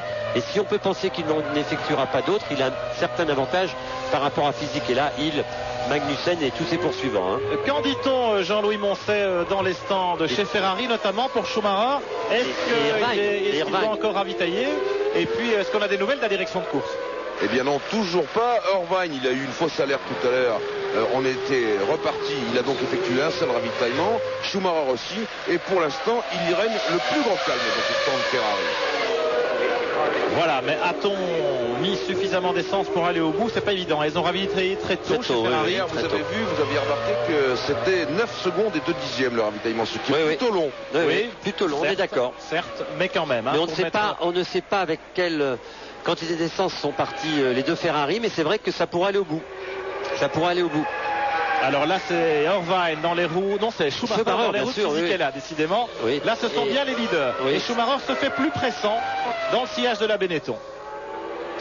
Schumacher qui a toutes les cartes en main, si et seulement si il a suffisamment d'essence pour aller au bout, et puis aussi à condition bien sûr que la direction de course ne bronche pas. Ce qui m'étonnerait, parce que chez Williams on doit quand même avoir posé réclamation et les commissaires sportifs doivent être en train de débattre quelle pénalité donner à Schumacher et sous quelle forme. En tout cas, Pierre, bien pour répondre à votre question d'il y a quelques secondes, chez Ferrari, on pense que Schumacher n'ira pas au bout, en tout cas avec un seul ravitaillement. Donc, voilà, merci, voilà. Merci. Bonne info, merci Jean-Louis. C'était important, ça veut dire que la course est complètement ouverte, ça veut dire que les deux leaders vont chacun s'arrêter une fois, en supposant à partir du moment où on est, la course ne fera pas la distance voulue. Je suis persuadé que la Benetton Mecachrome de Fisichella ne fera qu'un seul arrêt, Pierre. Alors attention c'est oui. Magnussen, Panis, et puis derrière c'est Wurz et Irvine. Il ne s'agit pas de Fisichella et Schumacher. Deux bagarres à distance entre les Benetton et les Ferrari, mais celle qui nous intéresse évidemment, c'est la bataille qui une pénalité pour Schumacher, je vous le dis, parce que j'ai vu 10 secondes. Le team manager qui a reçu des ordres de la part de Jean Todt. Alors à mon avis, ça va se passer là dans quelques instants. Stop and go, 10 secondes pour Michael Schumacher. C'est bien la moindre des choses après son agression sur Frenzen en sortant des stands. Schumacher qui s'est vraiment cru tout permis sur ce coup-là. Déjà à Monaco, il nous avait un peu étonné par son comportement en piste, Schumacher, alors qu'il était reparti avec 3 tours de retard. La saison est difficile pour Schumacher. La pression monte, le championnat est en train de s'en aller tranquillement, quoique là, sans cette bêtise, Schumacher aurait encore la possibilité de gagner un Grand Prix. Il l'a toujours. Il peut encore gagner malgré le stop and go. Schumacher est capable de tout, du pire comme du meilleur. Est-ce que l'on va le faire au dernier moment? Ils ont 3 tours pour s'arrêter au stand. Est-ce qu'on va l'arrêter dans 3 tours et là mettre le plein et un autre train de pneus en disant là on peut plus s'arrêter? On n'a pas le droit. On peut pas ravitailler. Non, attention, c'est un stop and go. Oui, il est mal barré alors. Pas le droit de ravitailler. Alors Fisichella reprend, regardez Schumacher, il a pris un petit coup au moral parce qu'il a appris qu'il avait 10 secondes de pénalité. Fisichella a repris quelques longueurs et il attaque Michael quand même. Vous avez vu un petit blocage de frein à la corde de l'épingle. Il s'arrête 10 secondes. Et entre là on nous donne l'écart entre Panis et Wurz, 6 dixièmes, donc Olivier doit quand même commencer. Regardez, il va rentrer maintenant. Schumacher va rentrer, il va tirer tout droit ici, voilà, hop, il est dans les stands. Jean-Louis Moncet chez Ferrari. Oui, voilà absolument. On l'attend avec Nigel Stepney et le petit panneau qui va montrer à Schumacher au moment de réaccélérer ce qu'il faudra faire. Voilà, il s'arrête dans lui, on lui dit frein et c'est Stefano Domenicali, le team manager adjoint, qui décompte avec son chrono et on relève. Et c'est reparti pour Michael. Alors 10 secondes d'arrêt, plus le temps qu'on perd en rentrant et en sortant de stand, on n'en perd pas beaucoup, heureusement. Mais certainement entre 15 et 20 secondes de pénalité réelle sur la piste pour Michael Schumacher. C'est comme un ravitaillement, Pierre. C'est 22 secondes, il va perdre là. 22 secondes, ça va le mettre donc derrière Damon Hill. Et il y a une Stewart dans les stands, c'est Magnussen. Barrichello a déjà ravitaillé. Ouf pour Olivier Panis. Ouf pour Olivier Panis, évidemment, qui prend la 4e place, peut-être la 3e avec l'arrêt de Schumacher. On va voir ça. Il est resté devant. On va voir ça. Attention, voilà Fisichella qui rejoint Jacques Villeneuve. Jacques Villeneuve qui a 5 tours de retard sur le leader, bientôt 6. On va voir à quel rythme il est reparti, Jacques. Pour lui, c'est plutôt une séance d'essai grandeur nature qu'un véritable espoir de marquer des points à l'arrivée. Quoique, dans ce Grand Prix complètement fou, on est sûr de rien. Il n'y a que 12 voitures en piste. C'est très difficile pour les pneumatiques, très difficile pour les moteurs, les freins, boîte de vitesse, rien n'est fini. Jacques pourrait marquer des points. Pourquoi pas? En tout cas, c'est courageux d'être reparti. Et c'est une très bonne séance d'essai pour la nouvelle voiture, nouveau train arrière, vous savez, chez Williams, une voiture allongée 10 cm. Alors, on est en train de tester tout ça. Et bon, ben, vous savez, je crois que Jacques n'est pas en train de perdre son temps, même à 5 tours. En revanche, je pense qu'il va s'écarter. Voilà qui bien fait. Sûr. Pour laisser passer Fisichella. Seul en tête. Fisichella, deuxième à Monaco. Qui a maintenant 20 secondes d'avance sur son poursuivant immédiat. Alors tenez-vous bien, le deuxième n'est autre que Damon Hill, le champion du monde 96, avec sa Jordan Honda. La Jordan qui avait... Il y a des points à prendre pour Regardez, il est là, Desmond. Oui. Voilà, la Jordan Honda qui a bien progressé sur ce circuit Gilles Villeneuve. Schumacher 3e sur la piste après son arrêt. Vous le constatez, là il est derrière Diniz, mais Diniz est à un tour. Ici, Schumacher occupe la 3e place derrière Damon Hill. En tout cas, Pierre, je peux vous dire que Pedro Diniz qui est là derrière, il suit la cadence des hommes de tête. C'est dommage qu'il ait eu cette petite incursion dans la terre parce qu'il tourne en 1,22. Ouais, il y avait des points à prendre. Ah oui, il y avait, mais c'est pas fini non plus. Chez Arrows, ils ont marqué leurs points à Monaco. Oui, Ici, je pense que ça va être au tour de Jordan, de Prost, de Stewart peut-être. On va voir ça. En tout cas, c'est une belle journée pour les outsiders de la Formule 1. Ah oui.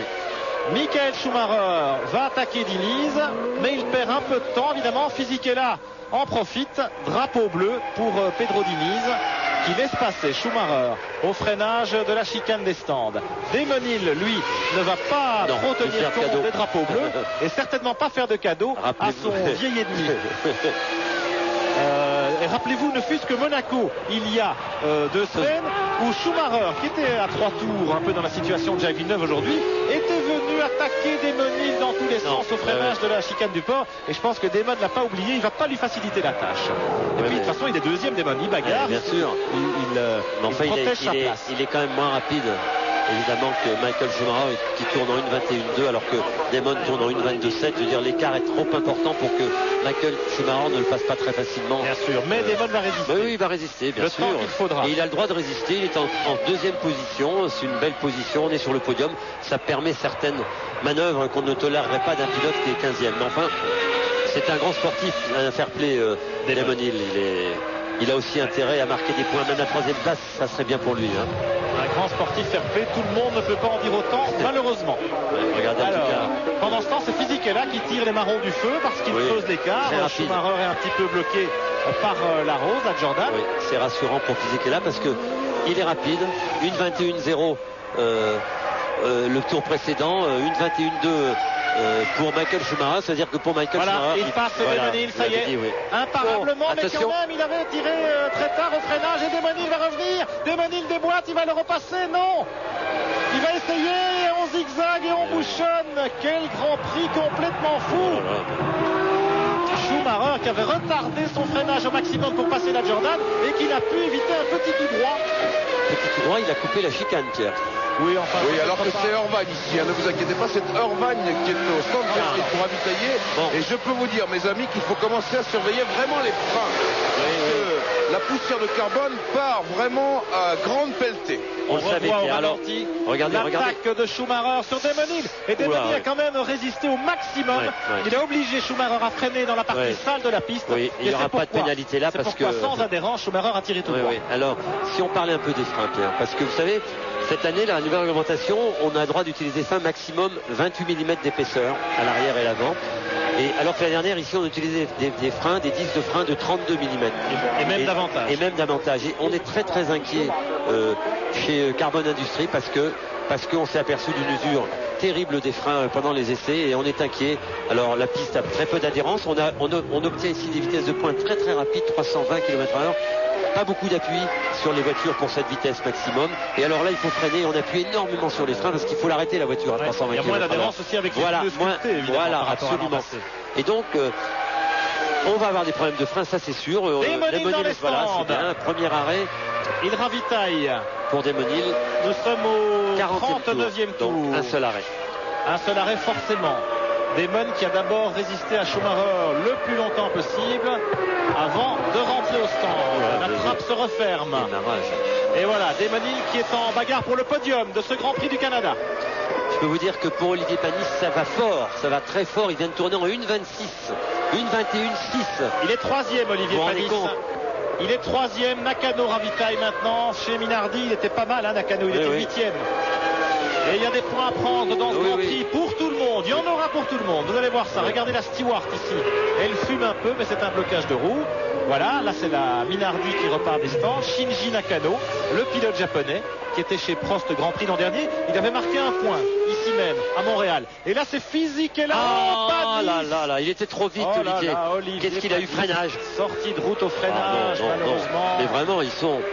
Et il essaye de repartir, mais c'est fini. Non, c'est impossible. La voiture Regardez, dans le regard d'Alain Prost, toute la détresse. Alors attendez, on va quand même savoir ce qui est arrivé à Olivier, parce que on venait de parler des freins, il est un peu tôt, seulement voilà, regardez. Et oui, il la perd au freinage. C'est frein. Hein. Il la perd au freinage, le train arrière passe devant. C'est bizarre, hein, parce qu'il y a un blocage de cette roue que vous voyez avant gauche, là, instantanément, regardez. Quel dommage, quelle déception pour Olivier Panis. Attention. Qui était 3e. Ah non, c'est Alexander Wurz qui rentre. Wurz qui rentre. Et Schumacher va rentrer, pardon de vous couper, Pierre, Schumacher va rentrer également. Eh bien écoutez, il y a donc du ravitaillement dans l'air pour tout le monde, dans ce Grand Prix du Canada complètement fou. C'est le moment pour nous de marquer une nouvelle pause, mais on revient dans 2 minutes à peine à Montréal pour faire le point des ravitaillements et du classement et pour voir comment va se jouer ce Grand Prix du Canada avec un final sensationnel. À tout de suite. Dans le 43e des 69 tours du Grand Prix du Canada de Formule 1, Giancarlo Fisichella sur la Benetton Mecachrome caracole en tête avec un peu moins de 20 secondes d'avance maintenant sur Michael Schumacher et la Ferrari, qui ne s'est pas encore arrêté pour son second ravitaillement. Fisichella ne s'est pas encore arrêté du tout. Et puis en 3e position maintenant nous avons la Stewart Ford de Rubens Barrichello, qui lui a déjà ravitaillé. Il est à 47 secondes. 4e Eddie Irvine sur la Ferrari. 5e Alexander Wurz, c'est l'autre Benetton. 6e Jan Magnussen avec la seconde Stewart Ford. Et puis regardez Schumacher ici à l'image, qui attaque malgré sa pénalité. Eh bien il est encore capable de revenir. Je vous propose aussi de revoir un incident qui malheureusement a éliminé la Jordan Honda de Démonil qui occupait la 2e place. Regardez plutôt, Démonil au ralenti sur le circuit. Et pour la Jordan, eh bien c'est l'abandon. Et c'est très malheureux pour le pilote anglais qui occupait une magnifique 2e place. L'écurie Jordan n'avait pas encore marqué le moindre point en Formule 1 cette saison. Et c'était l'occasion ou jamais. Eh bien l'occasion est manquée. Autre image spectaculaire, la caméra embarquée sur la Prost d'Olivier Panis. Tête à queue de Panis, malheureusement éliminatoire aussi pour le pilote français, l'écurie Prost, qui n'a pas encore marqué de points cette saison et qui passe là à côté d'une occasion en or. Giancarlo Fisichella, le leader dans les stands en direct, alors que nous sommes au 43e tour. Schumacher en tête. Schumacher en tête. Fisichella repart en 2e position à 5 secondes environ. Mais vous savez Pierre que Michael Schumacher doit encore s'arrêter, donc le leader du Grand Prix théorique en tout cas. Il doit encore s'arrêter, c'est ce que Jean-Louis Moncet nous a dit chez Ferrari. Oui. Espérons qu'il n'y ait pas de alors regardez. Regardez là, il va s'arrêter, il attaque, il veut en mettre. Pierre, il va s'arrêter, je vous le dis. Parce que regardez, il attaque, c'est incroyable. Il sait que c'est important, on va le laisser faire quelques tours, il va essayer de creuser l'écart. C'est important de creuser l'écart au moment où Fisichella ressort bien des sûr. C'est là qu'il faut faire la différence. Et c'est là que Schumacher redevient le grand champion qu'on apprécie. Et il va attaquer parce qu'il va certainement pas s'arrêter tout de suite. On va le laisser aller le plus loin possible pour essayer de mettre ces 20 secondes fatidiques qui lui permettraient de repartir devant le jeune Fisichella. Il va avoir du mal, Fisichella il va avoir du mal à creuser un écart de 20 secondes. Entre les deux hommes, Jacques Villeneuve sur la Williams Mecachrome. En tout cas, Pierre, quelle belle course du jeune Italien qui est passé au milieu de tous les embûches du début de course. Fisichella qui effectivement réussit la course de sa vie. Ça fume au freinage, on bloque des roues. Jacques Villeneuve ici, Fisichella qui va devoir repasser Villeneuve. Il l'avait passé avant son ravitaillement. Mais on se souvient que Villeneuve s'était écarté sportivement. Là on revient, alors que Schumacher signe le meilleur tour en course, 19-9. On revient sur Jan Magnussen et la Stewart Ford qui occupe la 6e place et qui est attaqué par il est inquiété par la Minardi derrière lui de Shinji Nakano. Vous savez, pour des petites écuries comme Stewart et encore plus pour Minardi, eh bien c'est l'occasion ou jamais de marquer un point au classement du championnat. Minardi, ça ne leur est pas arrivé depuis 2 ans de marquer un point au championnat. Et pour eux, c'est très important. En tout cas, une grosse bagarre. Barrichello est 3e. Et Magnussen, il m'a l'air d'être en difficulté déjà au freinage. Il est moins fringant que tout à l'heure avec Panis, mais il prend moins de risques peut-être aussi. On est très très déçu, très dépité par l'abandon d'Olivier Panis qui était sur le podium et qui allait marquer des points tellement précieux, tellement importants psychologiquement aussi pour le moral des Bleus avant le Grand Prix de France à Magny-Cours dans 3 semaines, le 28 juin. On espère que vous serez nombreux au rendez-vous de la Formule 1 en France. Barrichello sur l'autre Stewart Ford qui occupe la 3e place et qui lui a très bien géré sa course, Rubens, le petit Brésilien.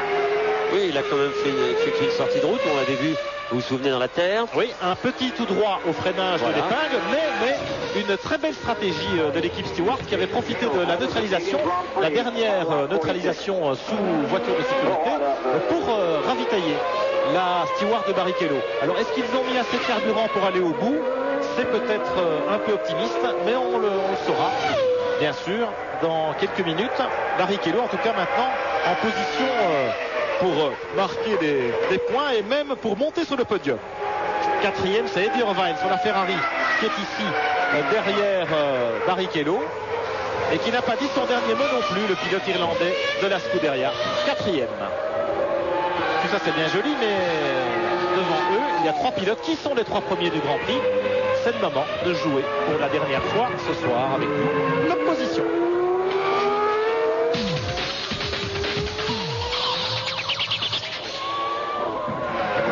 15 côté fin, les 3 premiers dans l'ordre. Et on revient sur le leader, Giancarlo Fisichella et sa Benetton. Non, c'est Wurz, son équipier, Alexander Wurz, qui occupe la 5e place derrière la Ferrari d'Irvine. Mais il y a à peu près 10 secondes d'écart entre les deux. Il est en train de faire le forcing, Michael. Voilà les positions qui s'affichent dans le bas de votre écran. Schumacher, Fisichella, Barrichello, Irvine, Wurz, Magnussen. Voilà les 6 voitures en mesure de marquer des points dans ce Grand Prix. En l'occurrence, 2 Benetton, 2 Ferrari et 2 Stewart.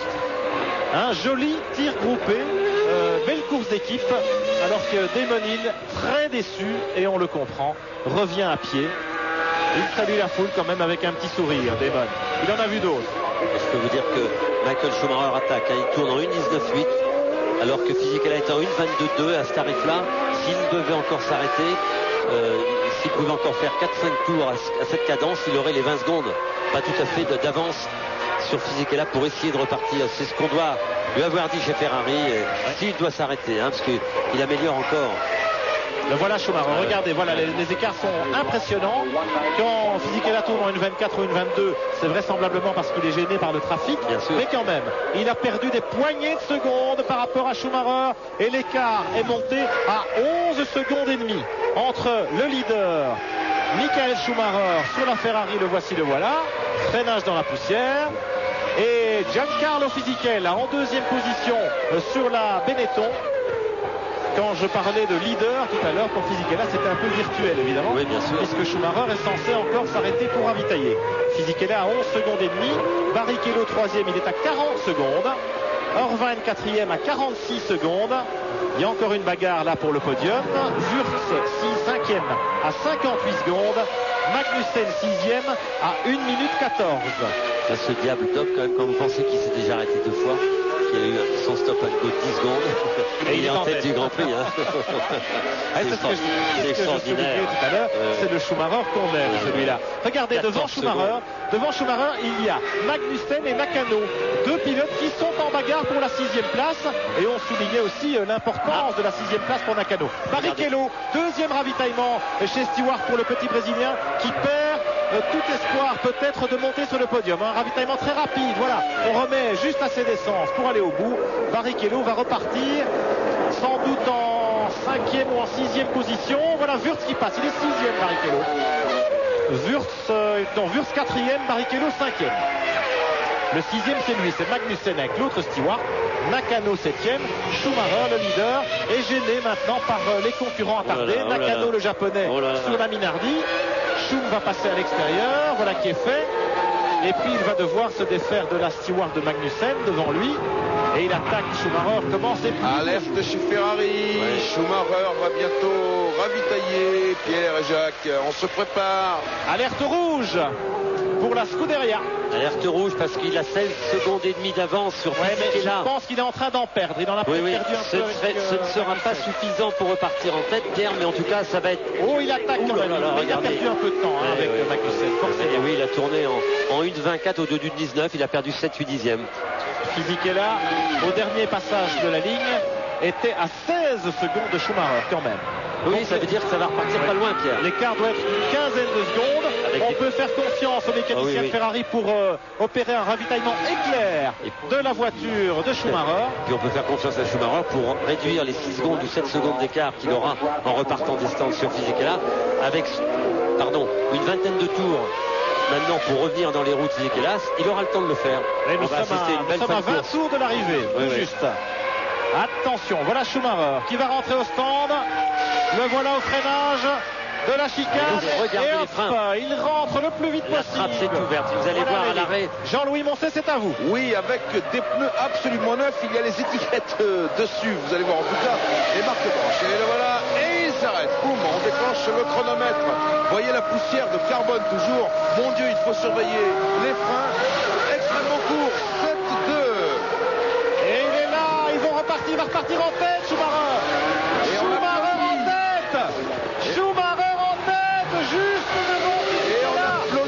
Stand Ferrari, bravo, les visiteurs qui sont là sont debout. Magnifique arrêt. On avait oublié qu'ici on perd très peu de temps en s'arrêtant, on avait oublié de le dire. Il y avait 15 secondes à tout casser. Voilà, et c'est pour ça que cette attaque fantastique de Schumacher après son stop and go, c'est là qu'il gagne la course. C'est là qu'il gagne la course. Il est allé attaquer vraiment chaque dixième de seconde comptait. Il serait sorti des stands 2 ou 3 dixièmes de seconde plus tard. Et Fisichella était en tête. Là, Schumacher a course gagnée. En tout cas, il reste 18 tours. Parce que Fisichella va attaquer. Oui, mais enfin, Fisichella n'a pas les pneus neufs. Fisichella n'est pas.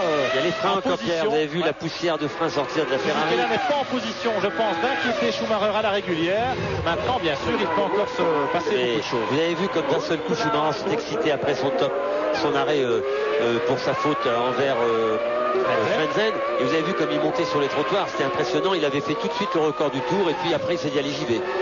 Il a cette force-là, Schumacher, invraisemblable.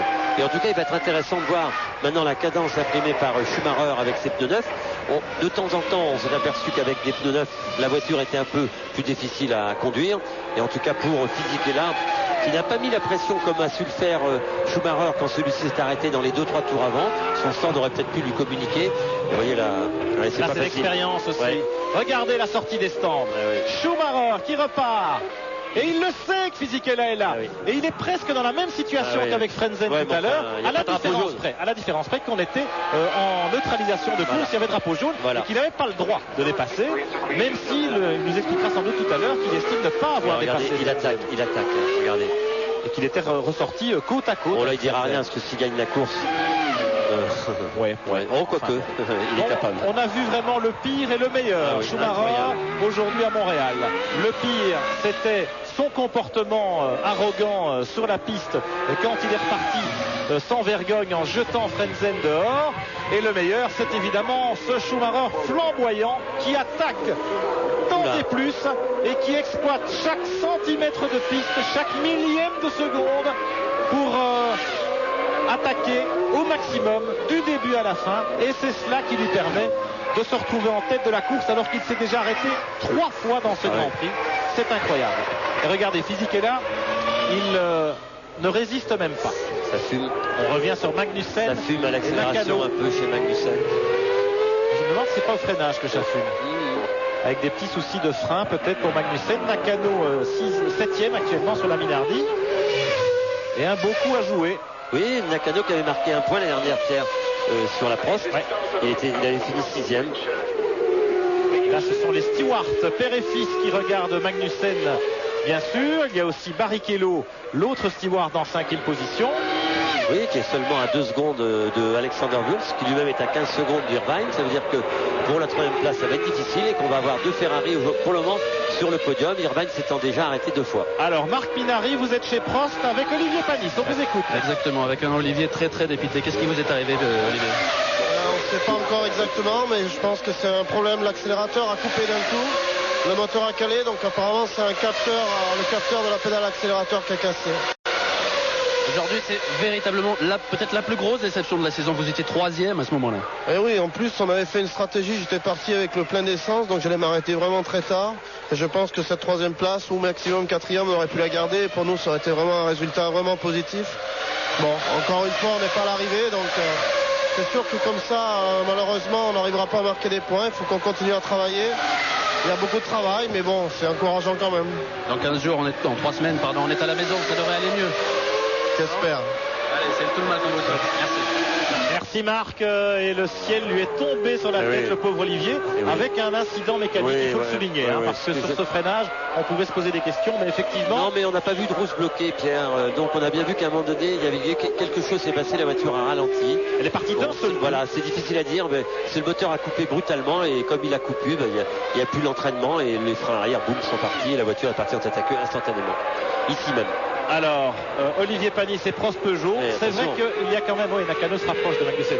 C'est vrai qu'il y a quand même des enseignements positifs à retirer de cette course d'Olivier, parce que la Prost Peugeot était dans le coup. Alors bien sûr, il y a eu tous les événements de ce Grand Prix du Canada, on va pas les résumer, mais il y a quand même un net progression. Et puis à Magny-Cours, Jacques, on attend encore beaucoup de modifications. Oui, beaucoup de modifications sur la Prost, avec des modifications aérodynamiques. Moi, ce qui m'intéresse, c'est d'avoir vu Olivier Panis tourner en course en 1:21.6, alors que c'est pour ainsi dire un des meilleurs temps. Il a dû faire un très bon temps au tour, parce que là les meilleurs, Irvine, Michael Schumacher sont en 1:21.1, 21.5. Olivier avait beaucoup d'essence, de très usé quand il a fait ces temps-là. C'est très encourageant, et effectivement on attend beaucoup à Magny-Cours, où le Grand Prix aura lieu, vous le savez, dans 3 semaines, et on espère qu'avec les modifications et les 3 semaines qui sont entre les 2 Grands Prix, on pourra tester ces modifications et les faire fonctionner pour le Grand Prix de France. Ils vont les essayer à Silverstone la semaine prochaine, où il y a des essais préliminaires au Grand Prix de Grande-Bretagne qui aura lieu le 12 juillet. 2 semaines après Magny-Cours. Et puis c'est à Magny-Cours également qu'en qualification, les Prost vont être un peu plus ambitieuses grâce à l'évolution 4 du moteur V10 Peugeot. Absolument. Oui, beaucoup de choses. Mais vous savez qu'on n'a pas mis le V4 ici parce qu'on veut absolument le valider. On le fera, je crois, Peugeot le fera à Silverstone. C'est un moteur que Olivier a déjà essayé en essai à Magny-Cours. À Monza aussi, il était très content de ce moteur, mais chez Peugeot, on ne veut prendre aucun risque, parce qu'il faut marquer des points, il faut finir les courses, et on ne prendra aucun risque. Donc on verra l'apparition de ce moteur seulement à Silverstone pour les essais, et certainement en course à Magny-Cours. C'est vrai que la fiabilité est encore le tendon d'Achille de cette écurie Prost Grand Prix, mais il y a quand même un coin de ciel bleu, une éclaircie pour les Bleus, peut-être la sortie du tunnel pour l'écurie française. Magny-Cours, ce sera la mi-saison dans 3 semaines, un rendez-vous important pour Prost Grand Prix et pour Peugeot. Et pour nous aussi, évidemment, pour les Français. Et on se prépare pour Eddie Irvine, qui pour l'instant est 3e pour son 2e ravitaillement. Alors, c'est intéressant parce que Wurz est à 17 secondes. Belle bagarre aussi alors en vue pour la 3e place. Oui, Alexander Wurz, je pense, est dans une stratégie d'un seul arrêt. Alors Wurz, Barrichello qui sont en bagarre pour la 4e place pourraient se mêler à la bataille pour le podium. Dans la mesure où Irvine va perdre une quinzaine de secondes dans son ravitaillement. Oui, on l'a vu avec Michael Schumacher, 15 secondes, Pierre, exactement. Magnussen, Irvine, Schumacher dans le trafic.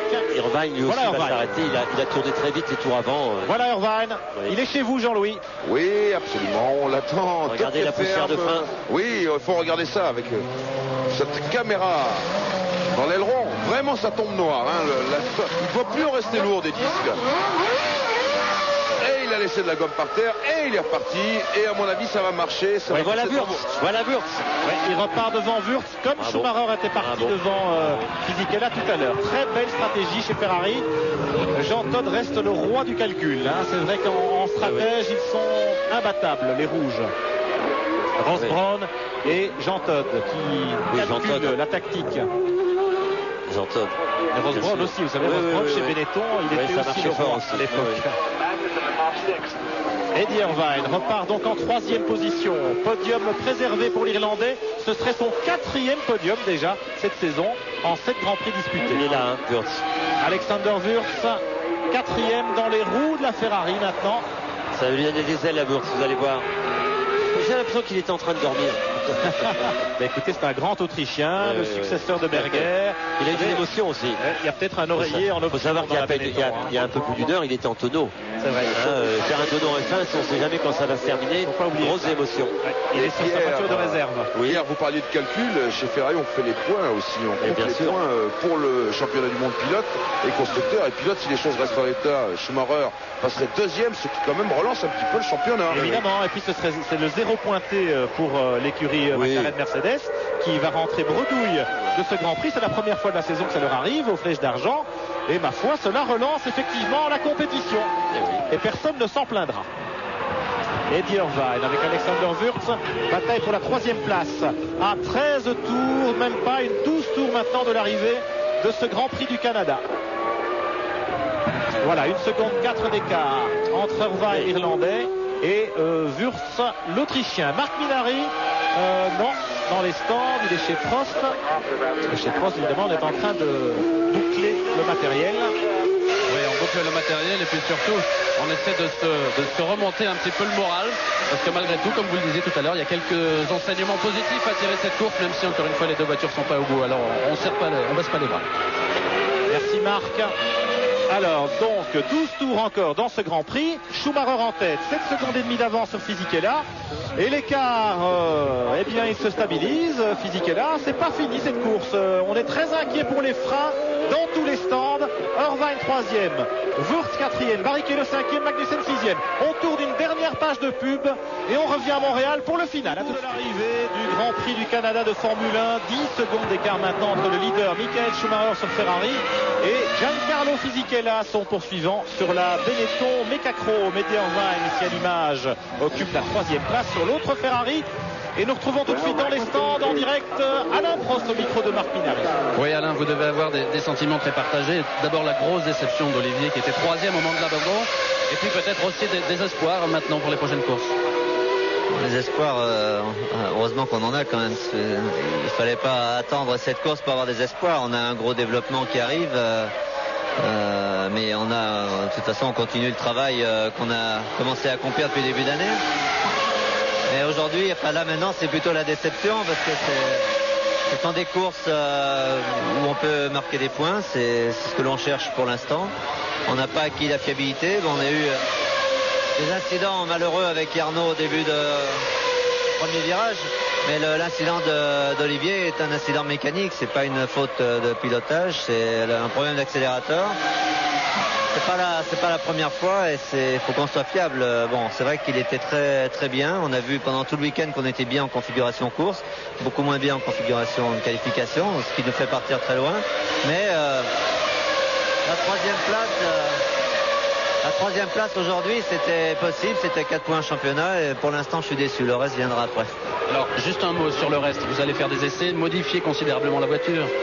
Oui, l'évolution qui arrive à partir de cette semaine, d'abord à Silverstone en Angleterre et puis après à Magny-Cours avant le Grand Prix, ce sera une voiture quand même largement modifiée qui va nous permettre de travailler beaucoup plus en détail. Et je pense améliorer considérablement la performance, bien qu'on n'arrive pas comme ça facilement avec une évolution et on ne peut pas casser la baraque dans la seconde, mais je pense qu'on va progresser très vite. Merci beaucoup Alain, bon courage. Merci messieurs.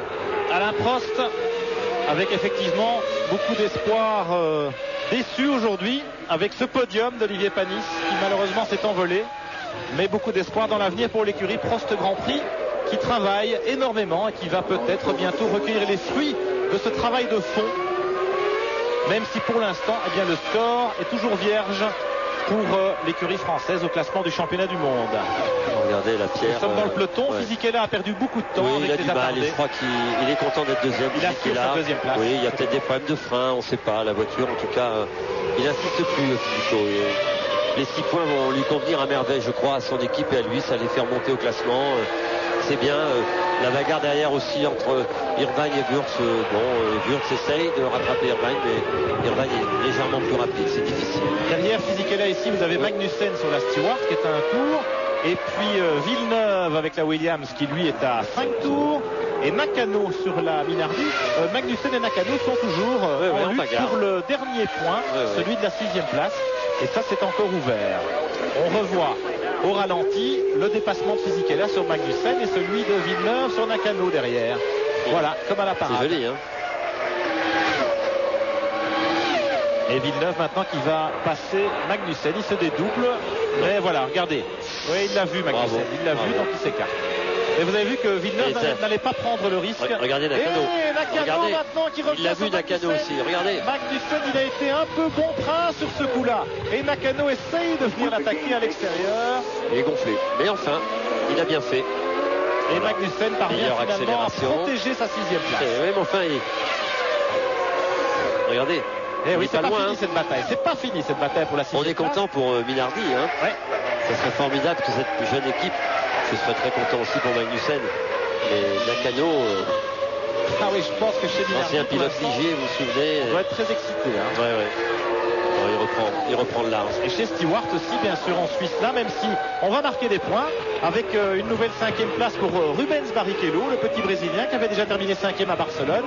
C'est très important pour Stewart dans la mesure où le partenaire de l'écurie écossaise, Ford Motor Company, est basé à Détroit, à quelques centaines de kilomètres à peine de Montréal. Et vous imaginez que chez Ford, eh bien, on est venu en délégation assister à ce Grand Prix du Canada, la seule épreuve de Formule 1 disputée en Amérique du Nord. Voilà. Et regardez Rosset dans les stands pour un ultime ravitaillement, mais il y a eu des soucis chez Tyrrell aujourd'hui pour le Brésilien. Là, on aperçoit Irvine et Wurz qui sont passés. Là, c'est Schumacher, maintenant le leader. On revient sur la Ferrari de tête. Schumacher, magnifique. Magnifique Schumacher. Il nous a alterné le bon et le mauvais. Hein, et là, il a bien saisi l'opportunité. Les McLaren qui abandonnent. Et c'est Schumacher qui tire les marrons du feu, les 10 points au championnat. Je crois que c'est la grosse force de Schumacher, son équipe. C'est quand il y a une opportunité, quelle qu'elle soit, il pleut, il fait mauvais, il y a des incidents, il y a des crevaisons. Il est toujours là. Et bien Schumacher est toujours là. L'écurie Ferrari Schumacher, ils sont là à chaque fois. Et heureusement pour nous parce qu'il va relancer la compétition et le championnat reste ouvert. Formidable. Et chez Ferrari aussi on travaille sur des évolutions de la voiture. Puis gagner ici à Montréal pour Ferrari, c'est formidable. Vous avez vu le nombre de Ferrari dans les rues, les parades, tout ça. Schumacher avait déjà remporté la victoire ici même il y a un an. Voilà. Il s'était replacé aussi au classement du championnat en s'imposant un petit peu chanceusement l'an dernier. On se souvient des circonstances malheureuses de la fin de course en 97 avec l'accident d'Olivier Panis. Là, c'est Jacques Villeneuve qui en termine avec sa séance d'essai. Oui. Grosse déception chez Williams parce que Villeneuve, mais aussi Frenzen, avait un beau coup à jouer aujourd'hui. Frenzen qui a été jeté hors de la piste, éliminé. Petit blocage de rouge chez Fisichella là, alors qu'il n'attaque pas. Hein. Non, donc les freins, il y a de quoi s'inquiéter. Pierre, on peut également associer un petit peu à cela le retour de Goodyear quand même. Bien sûr. Qui ont fait des nouvelles gommes à l'arrière et qui repointent le bout du nez assez fortement maintenant. Alors on parlait de Ford qui est basé à Détroit dans le Michigan. Il y a aussi Goodyear, évidemment, l'autre grand partenaire américain de la Formule 1. Goodyear qui est basé à Akron en Ohio. C'est pas très loin non plus. Et là aussi pour eux, c'est important de l'emporter à domicile, de relancer le championnat et de prouver que Goodyear est parfaitement capable de résister à l'attaque en règle du manufacturier japonais Bridgestone. Ils n'ont pas baissé les bras Goodyear, c'est bien. Et là aussi, cela relance l'intérêt de la compétition pour la deuxième moitié de la saison. Le championnat de Formule 1 ne va pas être bouclé comme ça, monsieur Hakkinen. Hein, Mika, avec ses 4 victoires dans les 6 premières courses, avec son triomphe à Monaco, il s'est marié dans la foulée, d'ailleurs la semaine après. Hein, il est juste marié, Mika Hakkinen, avec la charmante Eria. Et bien, le voyage de noces, ils viennent de partir. Ah bah oui, ils viennent de partir. En civil, en amoureux, en voyage de noces. Le voyage de noces à Montréal. Oui, ça va. Eh bien, il n'aura pas été aussi souriant que prévu. Marc Minardi, vous êtes chez Stewart Ford où là on croise les doigts, j'imagine. Marc Minardi. Alors voilà, ça y est, le micro fonctionne. Regardez-les, ces hommes de chez Stewart Ford. Ils sourient, ils sont confiants, ils vont remarquer des points. On est à quoi? 3 tours et demi de l'arrivée maintenant. Les sourires s'affichent. Une voiture est 5e, l'autre est 6e. C'est vrai que le retour de Jackie Stewart ce soir à Détroit chez Ford va être de très bon augure. Oui, c'est Barrichello que nous suivons sur l'écran pendant ce temps. Barrichello 5e. Stewart va effectivement aller à Détroit dès ce soir pour discuter avec les responsables de Ford. Il est là, Jackie Stewart. Les responsables de Ford, de l'avenir de Ford en Formule 1, dans la mesure où il y a une petite révolution qui s'est produite cette semaine, le rachat par le groupe Volkswagen du constructeur anglais Rolls-Royce, eh bien, a entraîné une cession de Cosworth qui appartient au même groupe britannique Vickers qui possédait Rolls-Royce. Ils ont vendu Rolls-Royce et dans la vente de Rolls-Royce, eh bien, il y a la société Cosworth Engineering. Et cette société Cosworth, eh bien, c'est celle qui fabrique et qui développe les moteurs Ford en Formule 1. Alors Volkswagen, qui est maintenant propriétaire de l'entreprise qui fabrique les moteurs Ford de Formule 1, vous voyez un peu la difficulté politique que ça représente. Et je pense que Cosworth, qui va être maintenant contrôlé par Audi, société sœur du groupe Volkswagen, c'est un peu compliqué, j'espère que vous suivez. Eh bien, Cosworth, avec Audi, va peut-être produire un moteur de Formule 1 pour le constructeur allemand à l'horizon de l'an 2000. Et Ford va devoir se tourner vers un autre fabricant, un autre sous-traitant pour produire ces V10 de Formule 1. Cosworth, Ford, c'est une histoire qui remonte quand même à plus de 25 ans et qui s'achève avec cette session. Il est là, Nakano, Pierre. Nakano toujours en bagarre pour la 6e place avec Magnussen. Il faut qu'il y aille jusqu'au bout, on ne sait jamais. Il reste un peu moins de 3 tours de course. Il faut pousser l'adversaire, il faut essayer de lui faire une faute, il faut l'obliger à freiner tard pour user ses freins, l'obliger à... Regardez. Voilà, 2 tours de l'arrivée, voilà. Fisichella passe en 2e position. Il se promène façon de parler, il tourne en une 21.4. Ouais, il est à 15 secondes de Schumacher, voilà. Fisichella. Mais ça va. L'an passé, Schumacher et Fisichella étaient sur le podium à Montréal. Schumacher l'avait emporté, Fisichella était 3e l'année dernière pour le compte de Jordan Peugeot. Et bien cette fois, le petit Italien monte sur le podium, mais une marche plus haut, la 2e. Et je pense que bientôt, on le retrouvera sur la première marche, Fisichella. Vous avez ici la rose à l'image devant Michael Schumacher. Elle est là, la rose, elle finit les Grands Prix, c'est bien. Oui, ça progresse un peu dans toutes les écuries. Et ma foi, on va avoir des outsiders comme aujourd'hui, avec les Stewarts, avec peut-être la Minardi. Et il y a d'autres Grands Prix où on pense qu'on va les retrouver en position de se battre pour les places d'honneur. Michael Schumacher va rentrer dans son dernier tour. 69e et dernier tour pour une course qui aura été longue, palpitante, échevelée. Voilà, passage devant les stands de Michael Schumacher. Encore 4 km 400 à boucler. Et ce sera la victoire pour le champion allemand qui va relancer le championnat. Il a été la chercher. Il s'est craché dans les mains. Il a un petit peu joué des coudes, on l'a vu, mais il a été puni, il a été pénalisé. Un arrêt de 10 secondes. Et il est allé les rechercher sur la piste, les secondes. En attaquant, en pilotant, avec un brio extraordinaire, une sensationnelle maestria. Et chez Ferrari, eh bien, on recueille logiquement les fruits de ce pilotage d'attaque et de cette stratégie rondement menée. Voilà Schumacher qui va rejoindre les Brésiliens, là, qui roulent comme à la parade, Barrichello et Diniz. Chez Ferrari, on se prépare à monter sur le mur des stands pour applaudir. Et oui, Pierre, c'est vraiment là, il y a de l'enthousiasme. Celle-là, elle était peut-être plus inattendue que prévu. Et puis, vous savez, ce qui est important, c'est le double zéro chez McLaren, 10 points pour la victoire de Schumacher chez Ferrari, 4 points pour le podium d'Irvine, quand même, qui est 3e. Ferrari va marquer 14 points pour 0 à McLaren. Cela relance un peu le championnat, y compris les constructeurs, malgré la grosse avance dont disposait McLaren. Et c'est pas fini ce championnat 98. Voilà, drapeau à damier, victoire de Michael Schumacher. Extraordinaire victoire. Formidable. Michael Schumacher sur la Ferrari. Fisichella sur la Benetton, 2e. Le voici, le voilà. Il va couper la ligne avec à peu près 10 secondes de retard sur le vainqueur. Bravo Fisichella. Et à l'écurie Benetton et au moteur Mecachrome.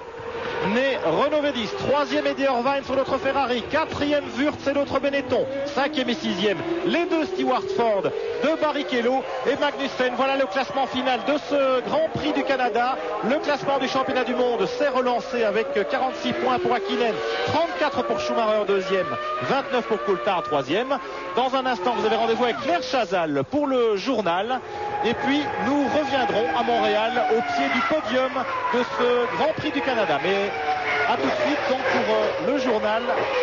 Et puis, nous verrons maintenant aussi ce qui nous attend dans 3 semaines à Magny-Cours, le Grand